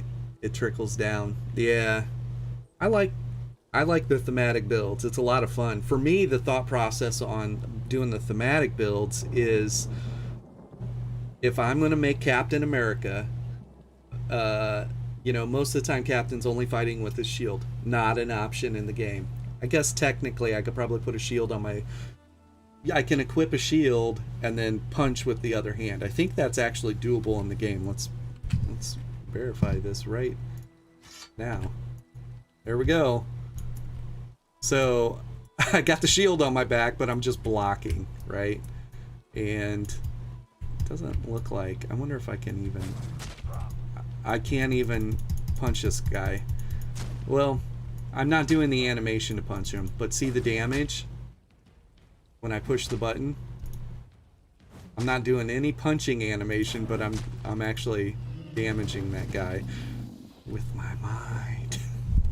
I don't know what that's all about. So yeah, you can equip a shield, take a fight stance, but you can't throw any punches. So for me, I'm like, if I'm gonna make Dr. Genkenstein, oh, that I need to make a Dr. Genkenstein. If I'm gonna make a Captain America, you know, he's gonna have to be sword and board, and I want to do sword and board on the back bar. And so if we're running sword and board, I'm gonna be missing a major buff, and then I just work backwards through it, like reverse engineer a Captain America, and then we look at.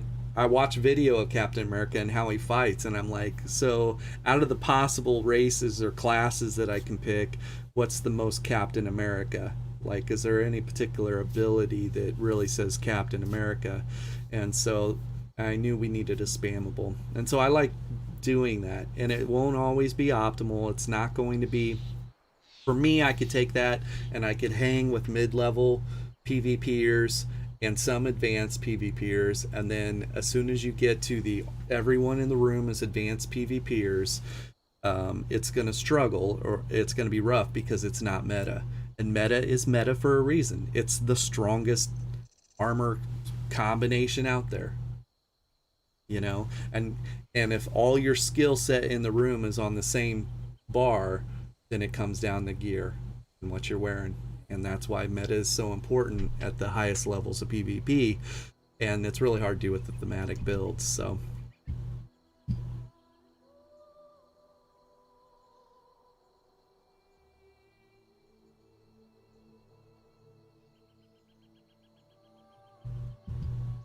yeah. Naz said that he plays Red Dead, and through modding, you know, players are trying to adjust PvP. So I wonder if you can make some mods. I guess you can't make mods that are going to scale. Could you imagine if there was a mod, somebody could make a mod that, you know, earlier I was talking about using Battle Spirit to throttle proc sets. What if there was a mod that PvPers agreed to use that would throttle the proc sets themselves? Of course, then you're willing to throttle the proc sets yourself, but not everyone else out there agrees with that. So that's interesting, though.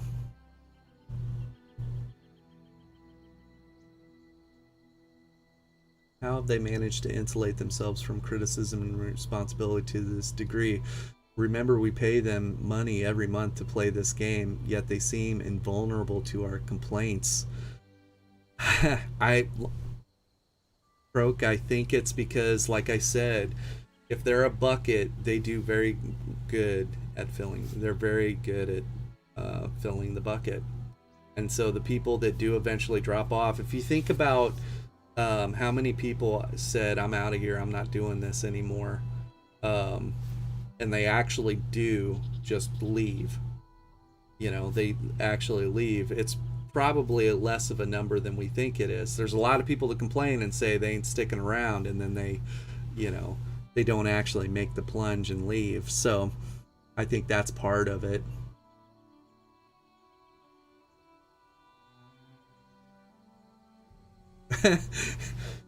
Doctor, you're not wrong when you say you used to call meta flavor of the month. It's about, meta is about flavor of the every 3 months at this point, right? In ESO, there's going to be an established meta, and it's about every 3 to 6 months, however long it takes them to get the next patch out, because then they'll turn around and nerf the stuff from the previous patch and kind of push, systematically kind of push you to, or by design push you to the new product, right? And so I think that's happening. Jeremix, love your builds. More thematic builds, please. Thank you. Yeah, they're a lot of fun for me too. I like doing the thematic builds. Bring in mods. It'll bring in cheating mods, God mode, infinite. Dude, BJE, I don't know if you were here. Cheat Engine. I don't even know if Cheat Engine is still a thing. I never use Cheat Engine, obviously, but go look up YouTube Cheat Engine for ESO, and you literally could see people flying in the sky like Lord Zod from Superman, and just launching fireball after fireball after fireball, just boom, boom, boom, boom, boom, boom, and people were recording it. That's how it made it on YouTube. They're like, "What the hell?" And the sound of fireballs, just a comet. It was funny. And then you had people that were like turning off clipping, and they could clip through the ground, clip as high up in the air as they wanted. And so the way in one of the videos they caught this person was they tab targeted the guy, because they're like, where the hell is this guy going? Like, he's coming out and like one-shotting people or like nuking people, and then he disappears, and everybody's like, what's going on? Well, one person tab targeted him, and they could see him go actually into the ground. He went down and into the ground. And then they looked up and they saw him, and he went up into the sky. And he's like way up in the sky. High heel Superman. So, yeah, look up cheat engine. And then some of the people, so obviously if you're flying in the sky or you're shooting lightning bolts out your ass, you're gonna get caught for cheating, right? So these people were getting a little smarter, and they were like, well, we just need to do minute adjustments. So let's just adjust our health recovery, or adjust our recoveries, or adjust our what, you know, you could adjust every aspect, dodge roll chance, and you know, dodge chance, and all this stupid stuff. And so anyways, I don't know whatever come of that and who got caught using it, but they went through and started cracking down on cheat engine.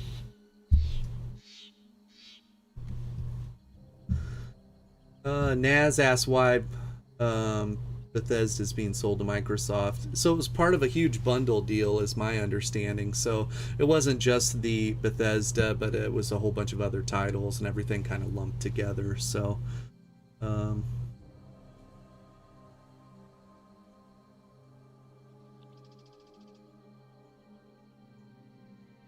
yeah.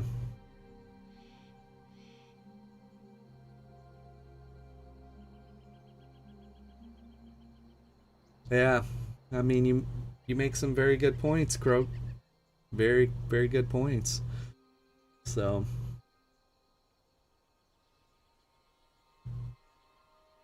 mods are bad, okay? Alright, everybody, we're going to download some mods today, okay? Yeah, console players will say mods are bad.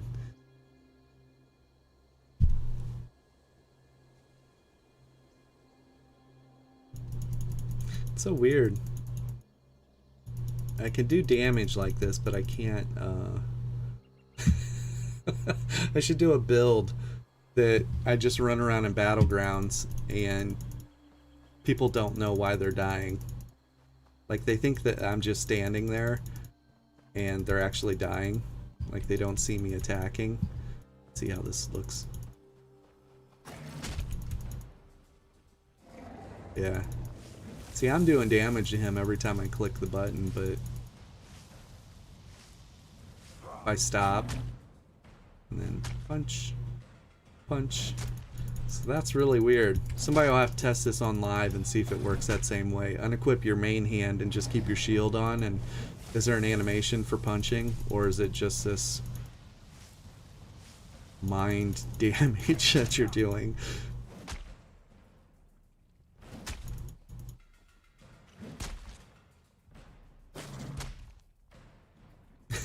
It's so weird. Yeah.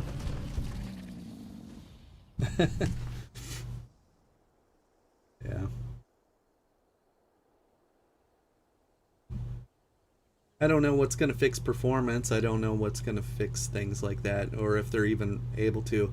I have talked to a handful of people that like do coding and like devs, not devs with ESO obviously, but and whenever I describe what we're experiencing in ESO, they say, well, that sounds a lot like there's a lack of regression testing, which is something new code, new chapter, new whatever is implemented, and they make sure that in its own it works okay, but the second it's merged with existing, it affects existing. And then there's a thing where the previous code deteriorates too, or stops functioning properly as well, and so recoding or something like that is something that has to happen as time passes, and usually that's in the 5 to 6 year window, and here we are 7 years in. So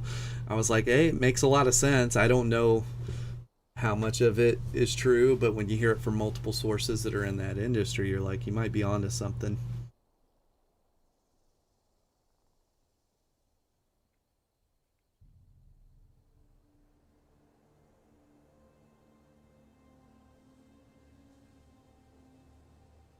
So the Oblivion set, are you talking about the Oblivion foe?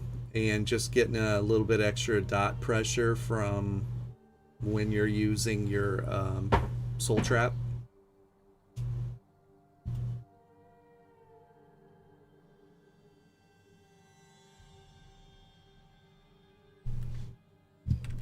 Let's see, we'll log into another character here and see.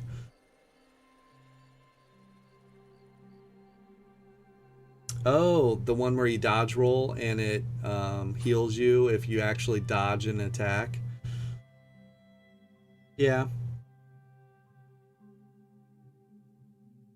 Do that. If you're not worried about putting people away. I think the second you lose Draking, you're going to lose Major Brutality unless you have two-hander on your back bar or dual wield and you're using the, you know, knife throw and then teleport and it gives you the buff.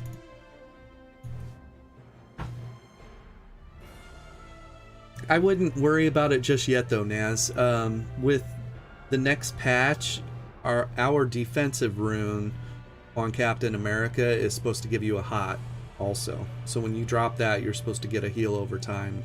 And you know what? That's the character we're going to log into here, and let's see what that says. Look at something here.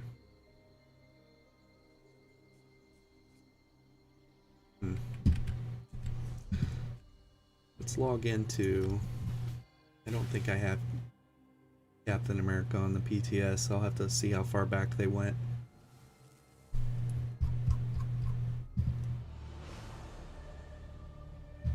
Steve Rogers. Let's see.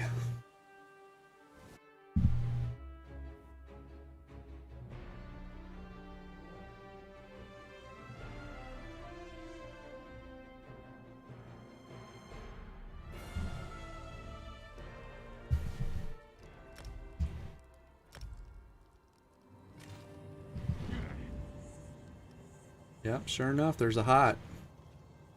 Yeah, so just putting down your defensive rune, you're going to get a hot. That's pretty nice. So, hang on. How long does that freaking last? The whole duration? What the what? Create a rune of celestial protection, gaining major resolve for 20 seconds, increasing your physical and spell resistance. You will also recover 242 stamina every second.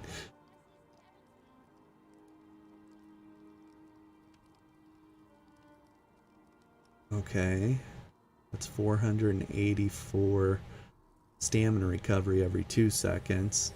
And then standing within the rune heals you for 1915 health every 1 second with skills off your max health for 20 seconds. That's a 20-second hot.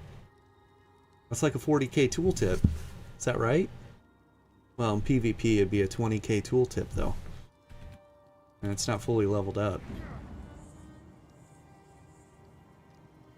A lot of healing. And then you lay this down and you should have healing coming in from that too. Yeah. And then you hit your vigor. We've got some healing. That's good. I'm happy to see that.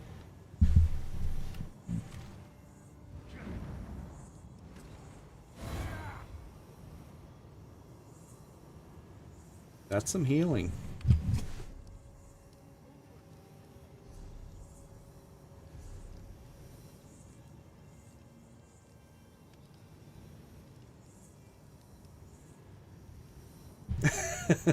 Yeah.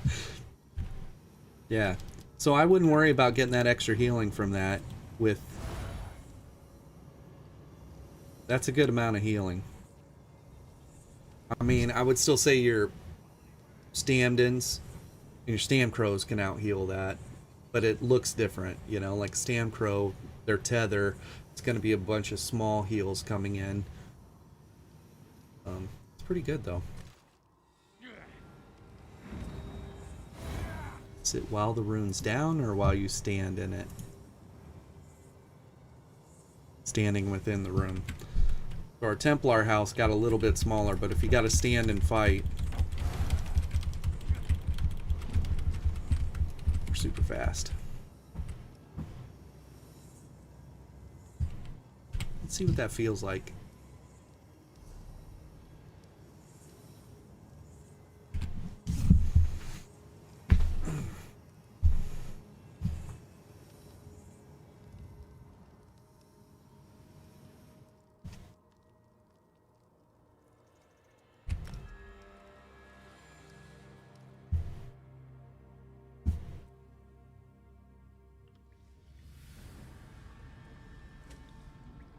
Speaking of Captain America, I got my second COVID shot today, and I had to take my 4-year-old with me, and she was like, "Are you scared you're getting a shot?" And I said, "No, it's this super soldier serum. Daddy's gonna be like Captain America."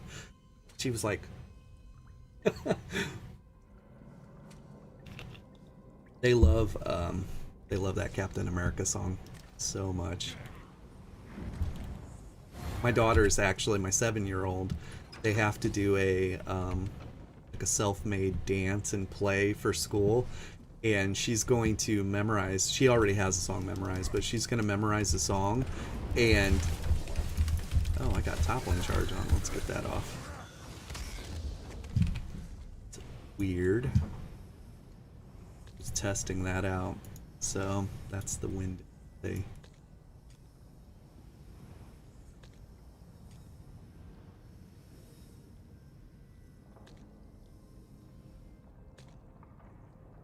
See.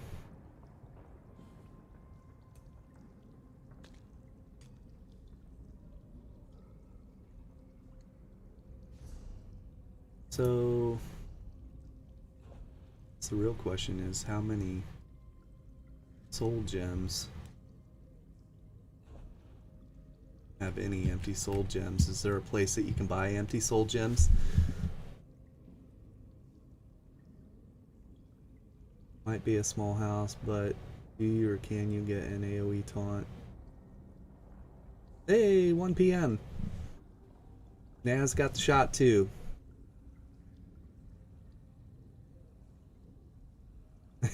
You might be right, Croak, but I don't know. I mean, this healing kit still is going to be less than a Stand Crow or Mag Crow, so...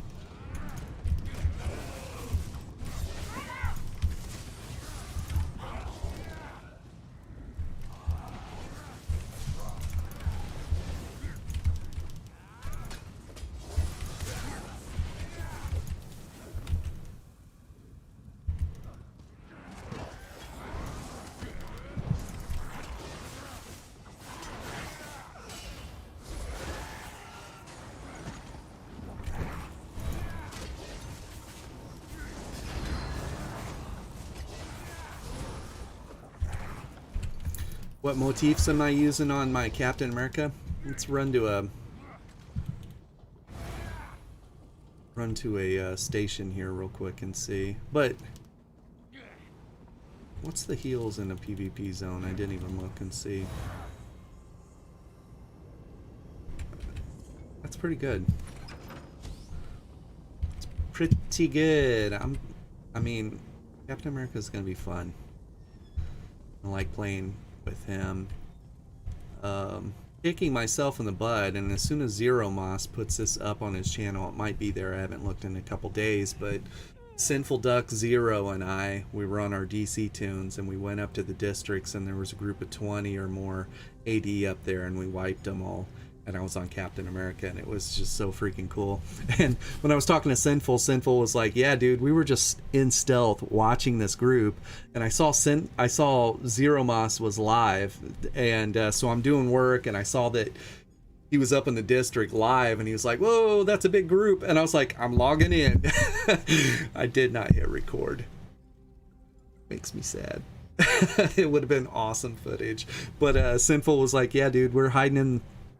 Watching this group trying to debate on jumping in or whatever, and he's like, next thing we know, some dude just flies in there and just starts going ham, and we're like, okay, let's go. And that's my story. Sticking to it.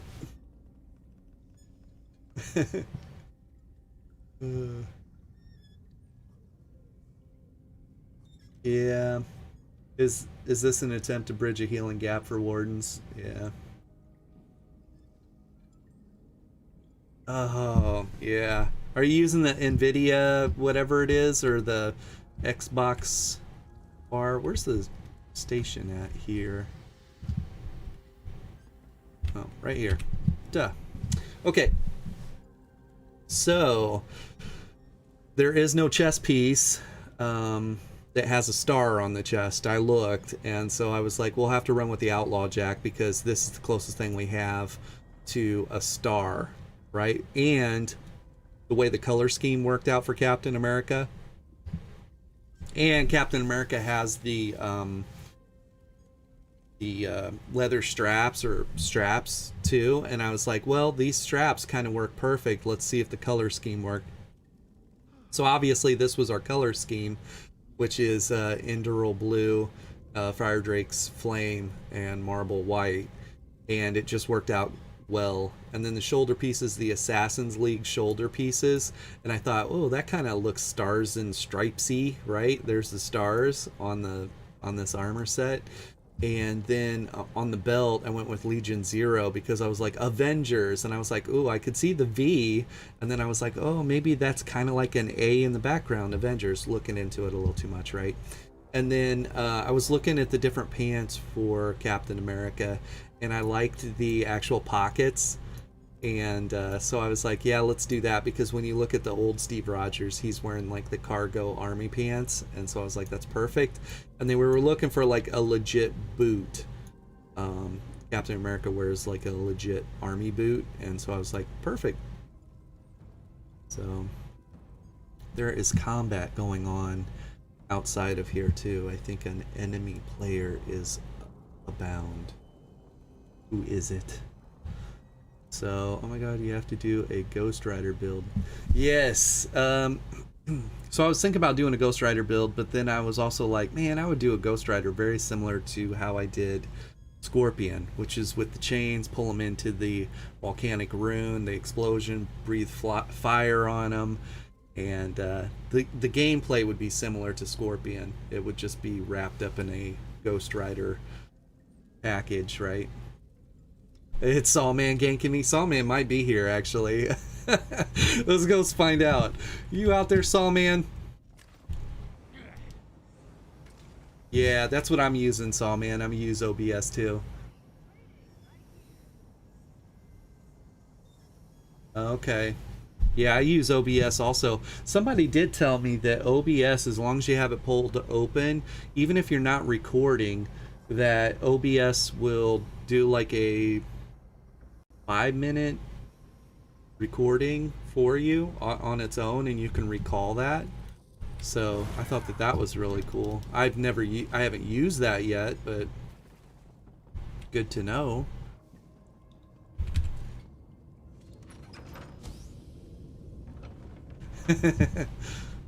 Yeah, I'm down in the sewers outside DC base right now. Do you got one of your OP build setup going?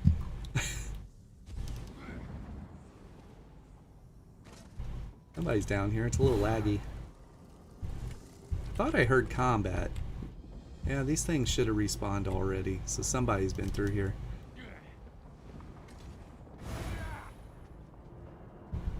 Who are we looking for? Or maybe just the respawn on these things is terrible? I don't know. Surely, we've been in there a while.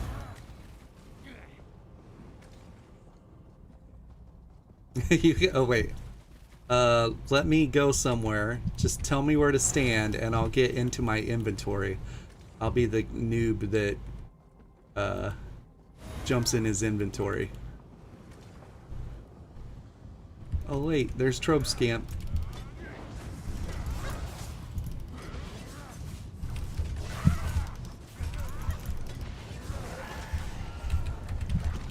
See me loot that. Captain America's pretty fast. I hear a banner. Oh, I do want to change my ultimate.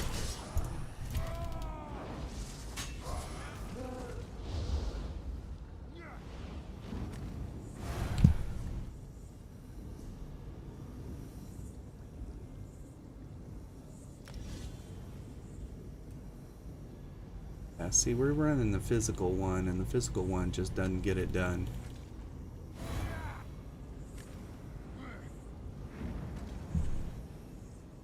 There's B Worldwide.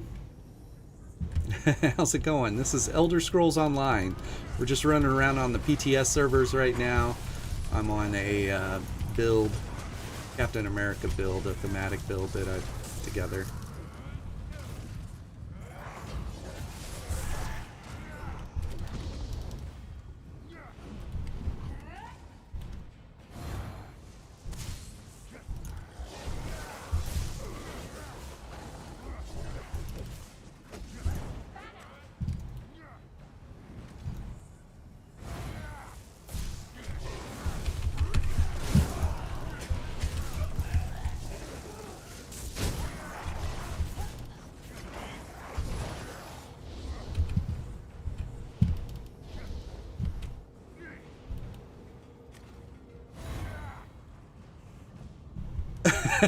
Oh, are you on the PTS though, Sawman? Do you have a guy on the PTS?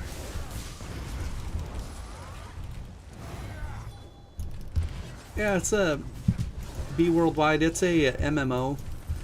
It's got a PvE, huge PvE aspect to the game, and then pretty good sized PvP aspect of the game too. So I'm down in a PvP zone right now, just kind of testing out how sustain and stuff feels on this. Oh, never logged into the PTS.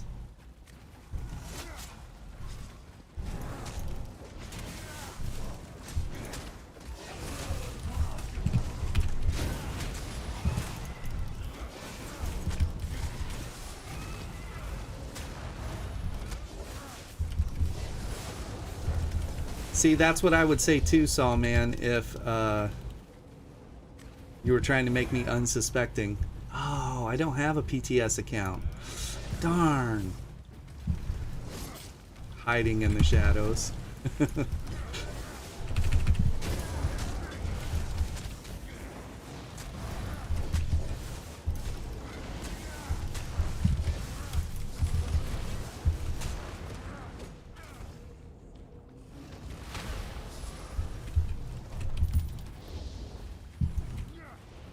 I really like this build. It's a lot of fun.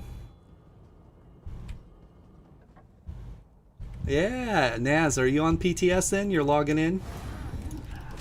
Tell me what faction you're on. Well, we can meet up, or if you're on DC, we can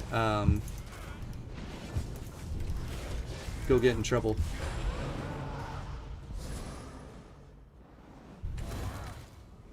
Okay. Yeah, you doing a live this Sunday, I guess, Sawman, and you'll jump on PTS?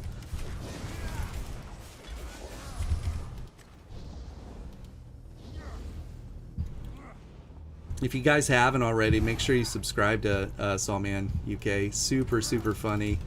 Does a lot of really, really good content. Dr. Gankenstein as well. Check Dr. Gankenstein out. Really good content creator, super funny. He's actually helped me with a couple projects before too.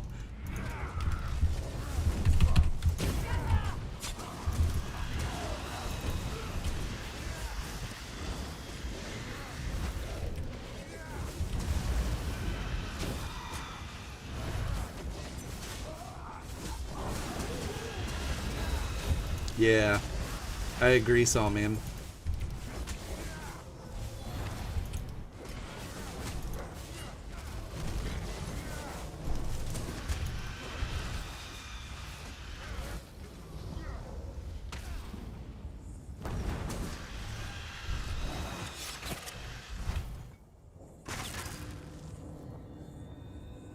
Oh, you're on the live server, Naz. take care, B Worldwide. Thanks for stopping by. You'll have to check out ESO, Elder Scrolls Online, if you haven't played it before.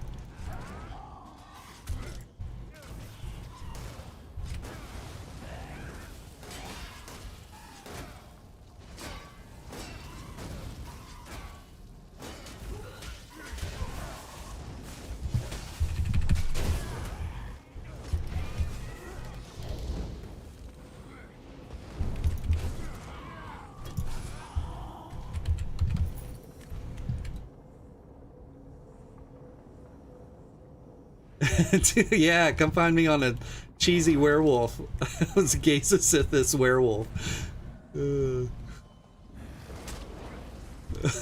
I'll hear "ow" in the next room, and I'll be like, son of a...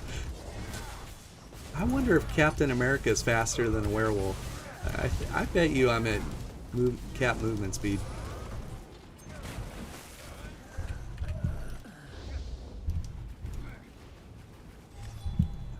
Ow! Ow! Put together that build that, the no-butt build.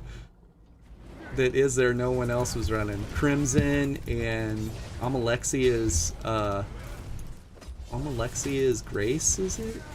Yes, I don't remember. Let's see how these heals feel.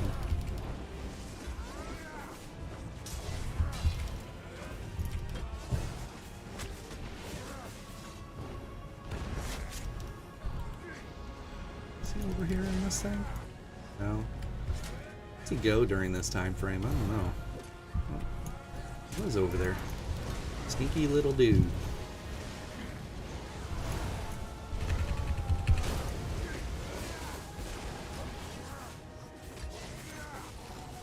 Was it Crimson and Pariah?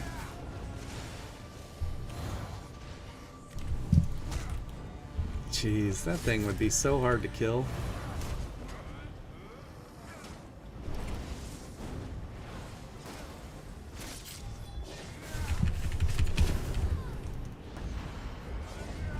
See? I don't know where he goes right now. I'll just move on. Oh, okay. There you are. How's it going? Alexia's Mercy, yeah. Yeah, that was it. You just take damage, like whenever you're receiving damage, it whenever you're receiving damage, it will heal you on its own. And it was a pretty good heal from what it looked like. He died. When he dies, like, oh, I guess you can't.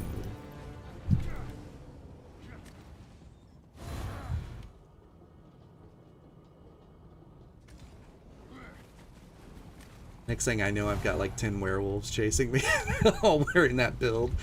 Holy crap. Get me out of here.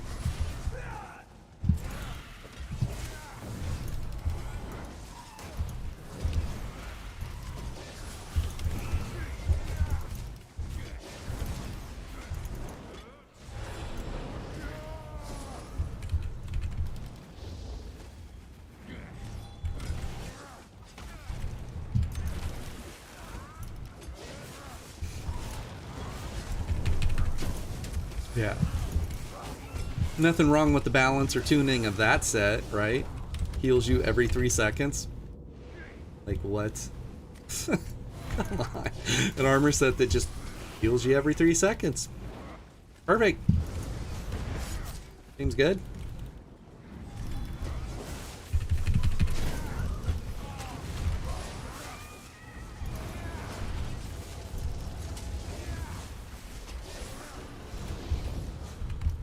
Only weird thing about, not weird, but not having a legit execute. Like, we are in the execute phase right now with two-hander, so I'm gonna have to start using the shield slam as an execute.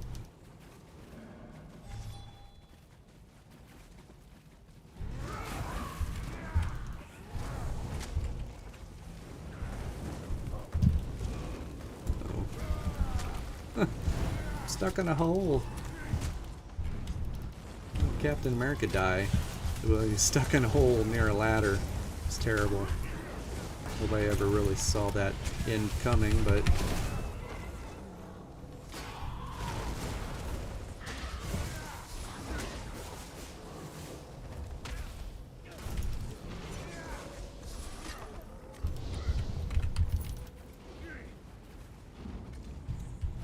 yeah.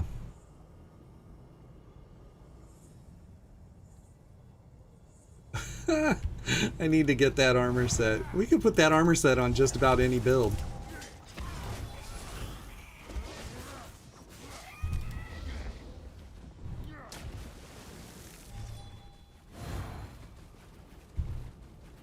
Oh, I hear a werewolf.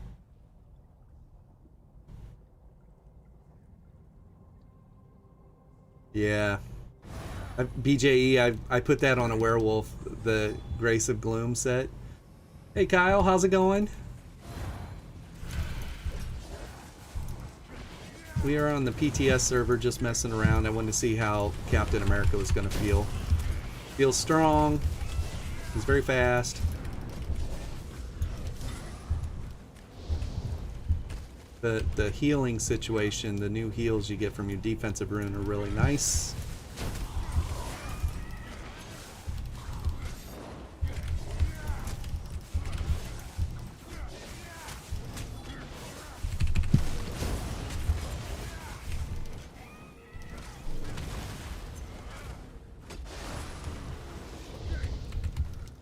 Staying down here is easy, killing mobs.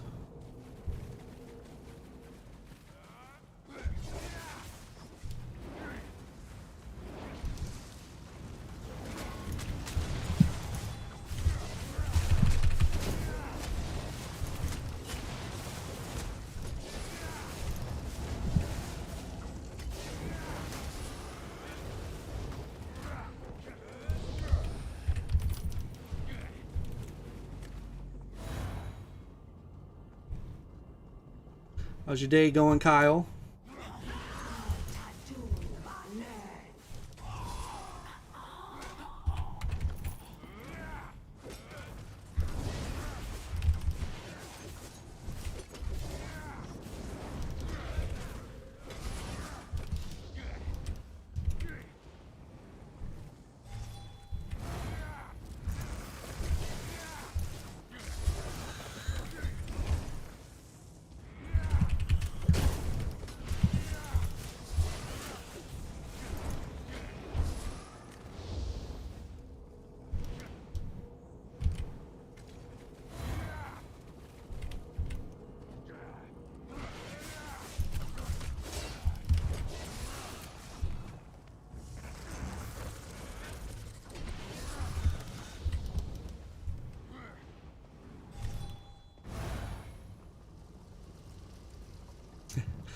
Yeti! Yeah, I only know you by Yeti. Kyle. We're over on the PTS right now. Just checking out this Captain America.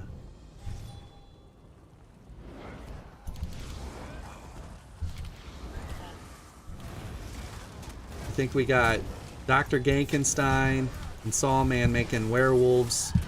They're gonna come fight Captain America on unkillable werewolf builds.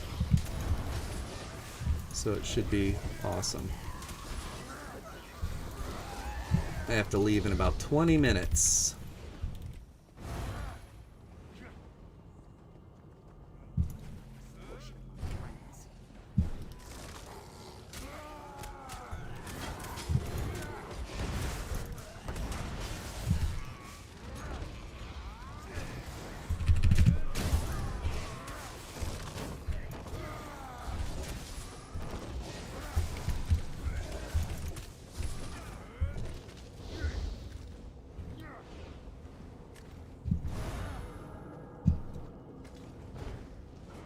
And his blood are soon parted.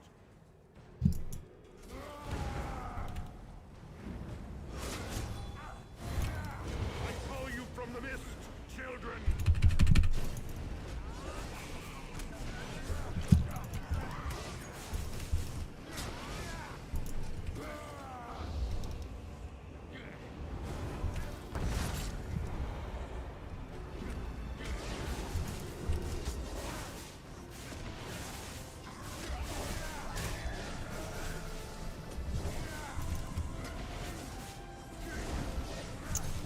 So we're running Champion of the Hist on Captain America and Dre Kingslayer.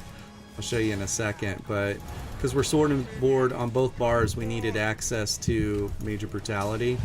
So Dre Kingslayer is giving that to us. We could have gotten it through like a werewolf ability on our bar, and even though you don't need to be in werewolf ability to get that buff, but it wasn't very thematic, so we went with a an armor set that does it. Could have ran with just a two-hander on the back bar too, but that wasn't very thematic either. Like, you only ever see Captain America with his shield or with Mjolnir if you're talking about in-game. So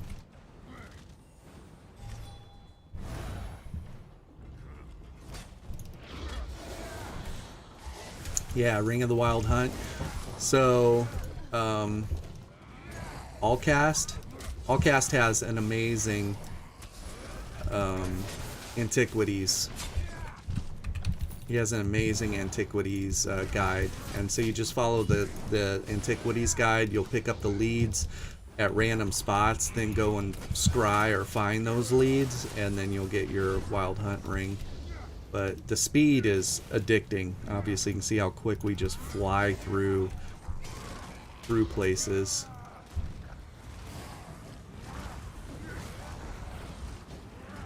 And in a PvP atmosphere, that type of speed is really good.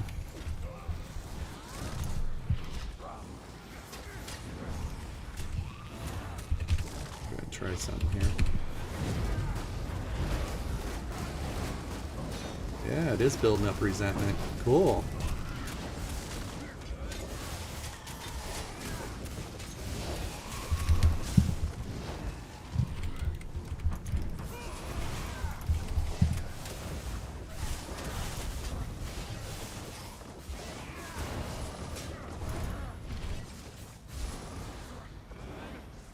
So what we were checking there was if I do the sword and board ult, does that build up resentment while I'm on my...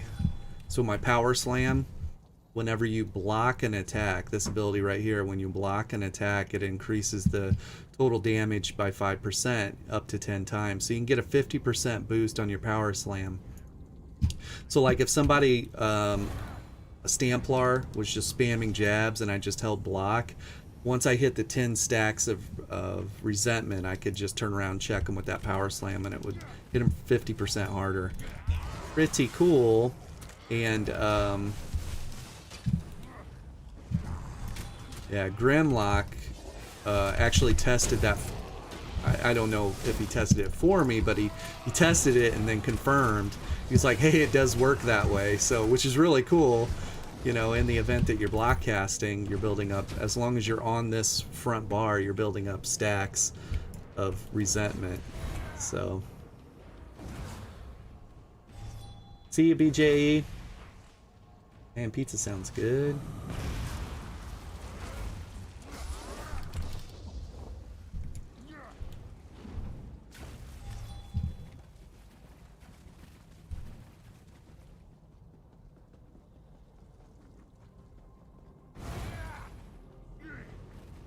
Yeah, you feel super slow. Nathan's like, yeah, you feel slow without it. Feel super slow without it. And being able to outmaneuver groups, large numbers of people, and not get run over by them is important.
Ah.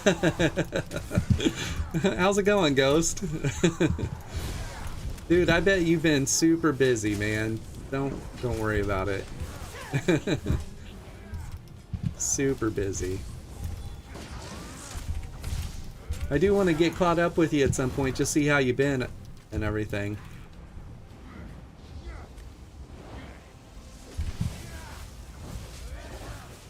Hopefully everything's good, health is good. I demand restoration.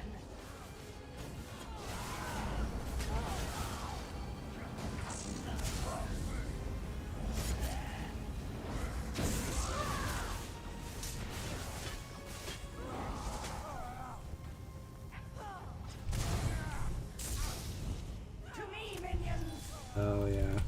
Health's good with the boys and stuff. It's just like school doctor stuff.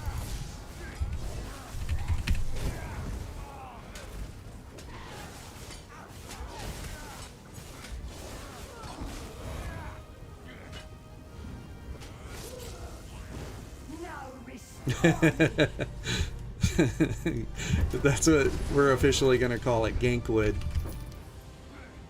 Yeah.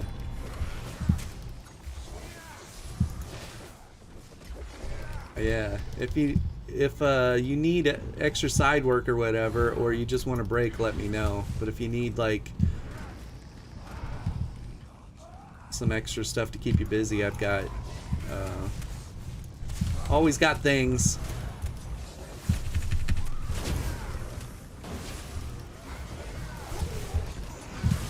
Ghost is with Northold.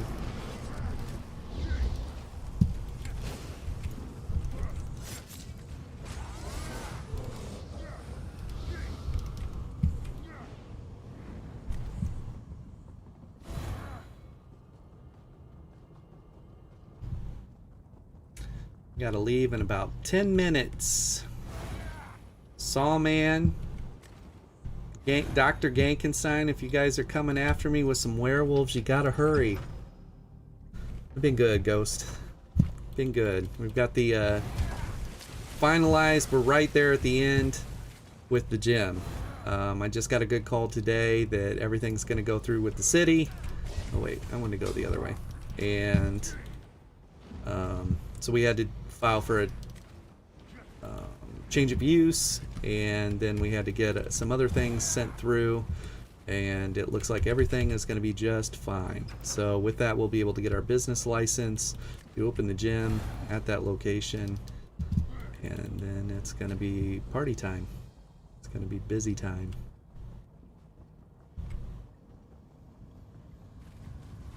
Yep, it's that Ghost.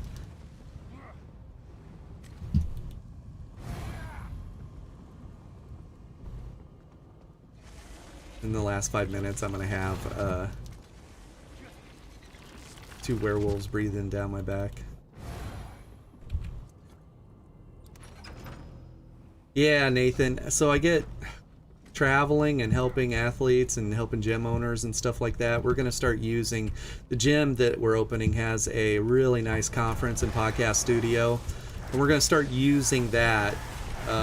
We'll work out of that. And so the athletes, when they book or schedule their fight camps with us, we're going to help them on the 2 most important aspects of a fight camp or their fight career. One of them's working in their business and the other one's working on their business. So working in their business is just showing up to the gym every day and getting better at combat, you know, boxing, kickboxing, judo, jiu-jitsu, wrestling, you know, the things that make you successful. And then the working on your business is teaching them how to get sponsors, how to get endorsements, how to start their merchandise line, and then how to plan for the future, so that way they can segue into whatever they're going to be when they grow up, you know, after their fight career is over. I say grow up, but their fight career could run into their 40s. But so it's cool. Yeah, Naz, Werewolves of London. I'm sure they're going to show up here. And if they don't, they got like 7 minutes to find me if they're coming.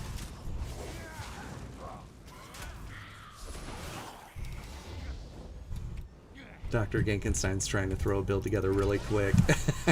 He's like, because I know it's not quick putting a build together. If you've ever done it before on the PTS, like trying to get all the equipment unlocked and opened and equipped and stuff.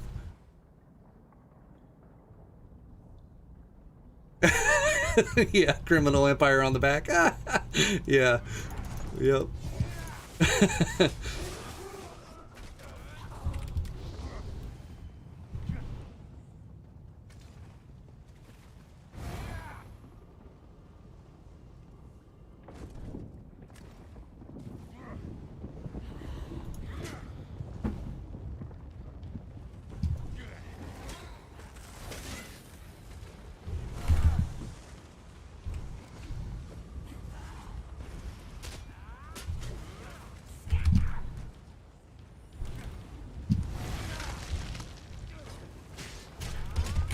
Ooh, taking a lot of damage.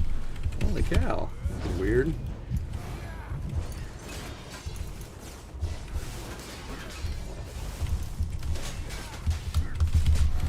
Wow.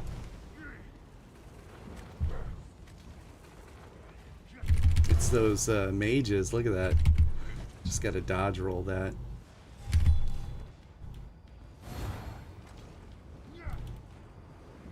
Wow.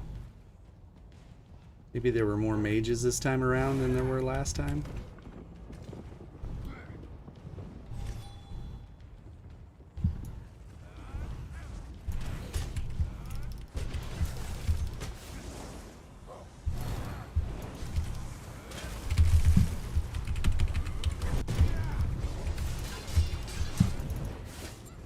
I need healing.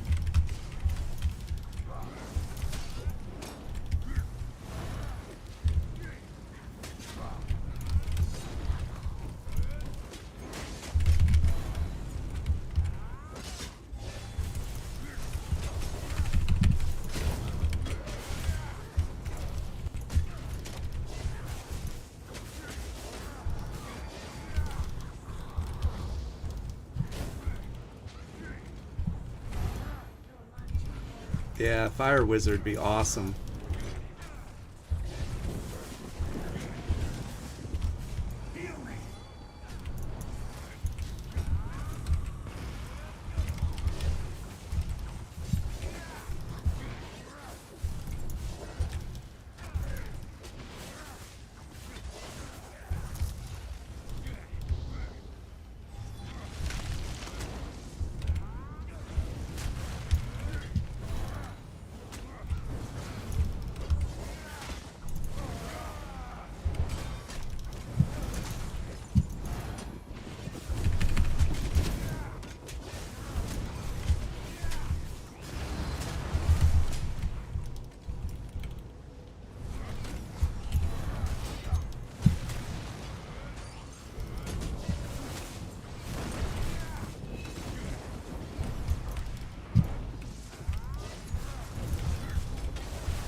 No, I still need to take Captain out and unlock Dawnbreaker.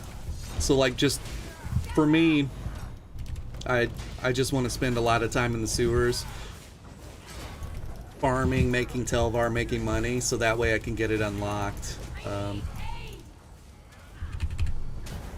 Like even on this guy, I've been down here farming for a little bit, and I bet it's...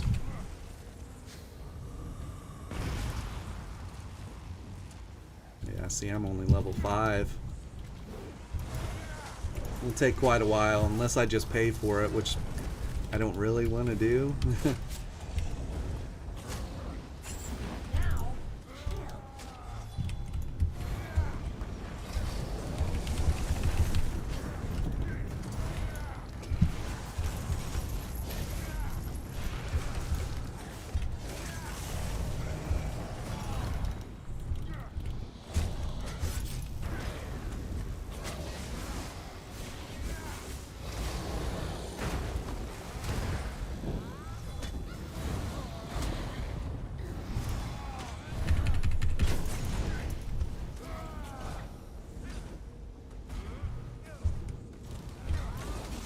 Dawnbreaker will definitely be the play, though. I feel like that'll hit a lot harder than what we're currently running.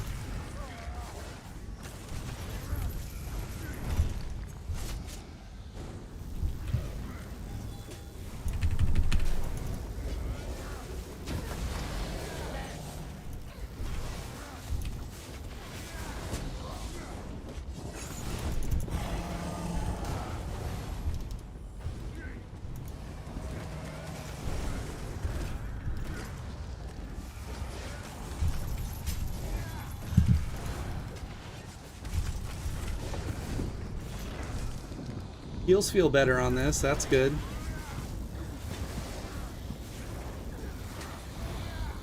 I have to say that was the one thing that felt like it was lacking, was the heals, so I think they did just the right amount. Not too much, you know, it's not over. It's not an Arctic Blast, even though I know they nerfed Arctic Blast. Like Arctic Blast and Vigor together was just so much healing.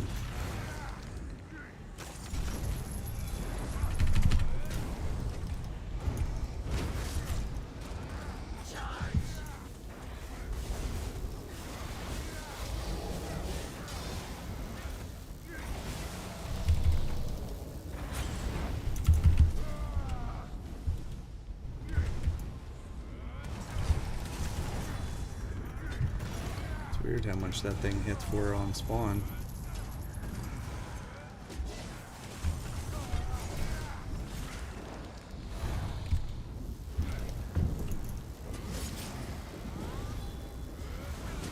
I gotta leave in about 5 minutes.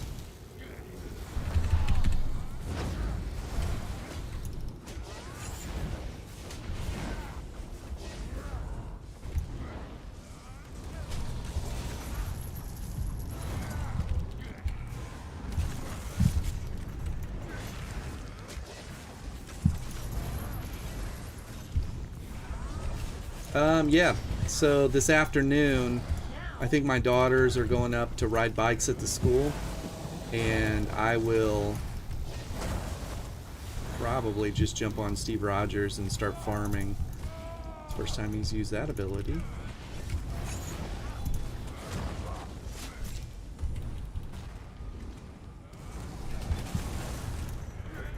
Weird how much that thing damages you for on spawn.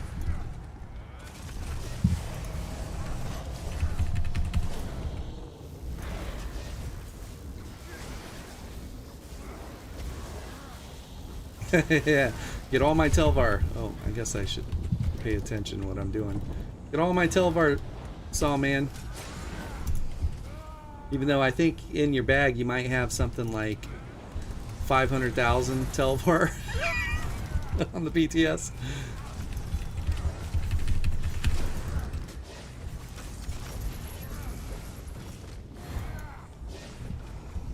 You be safe, Nathan. Or Naz, take care.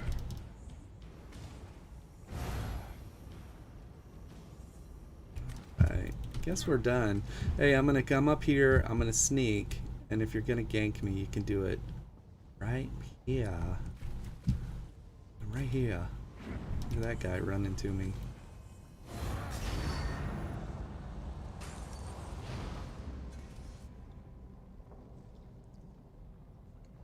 Okay then.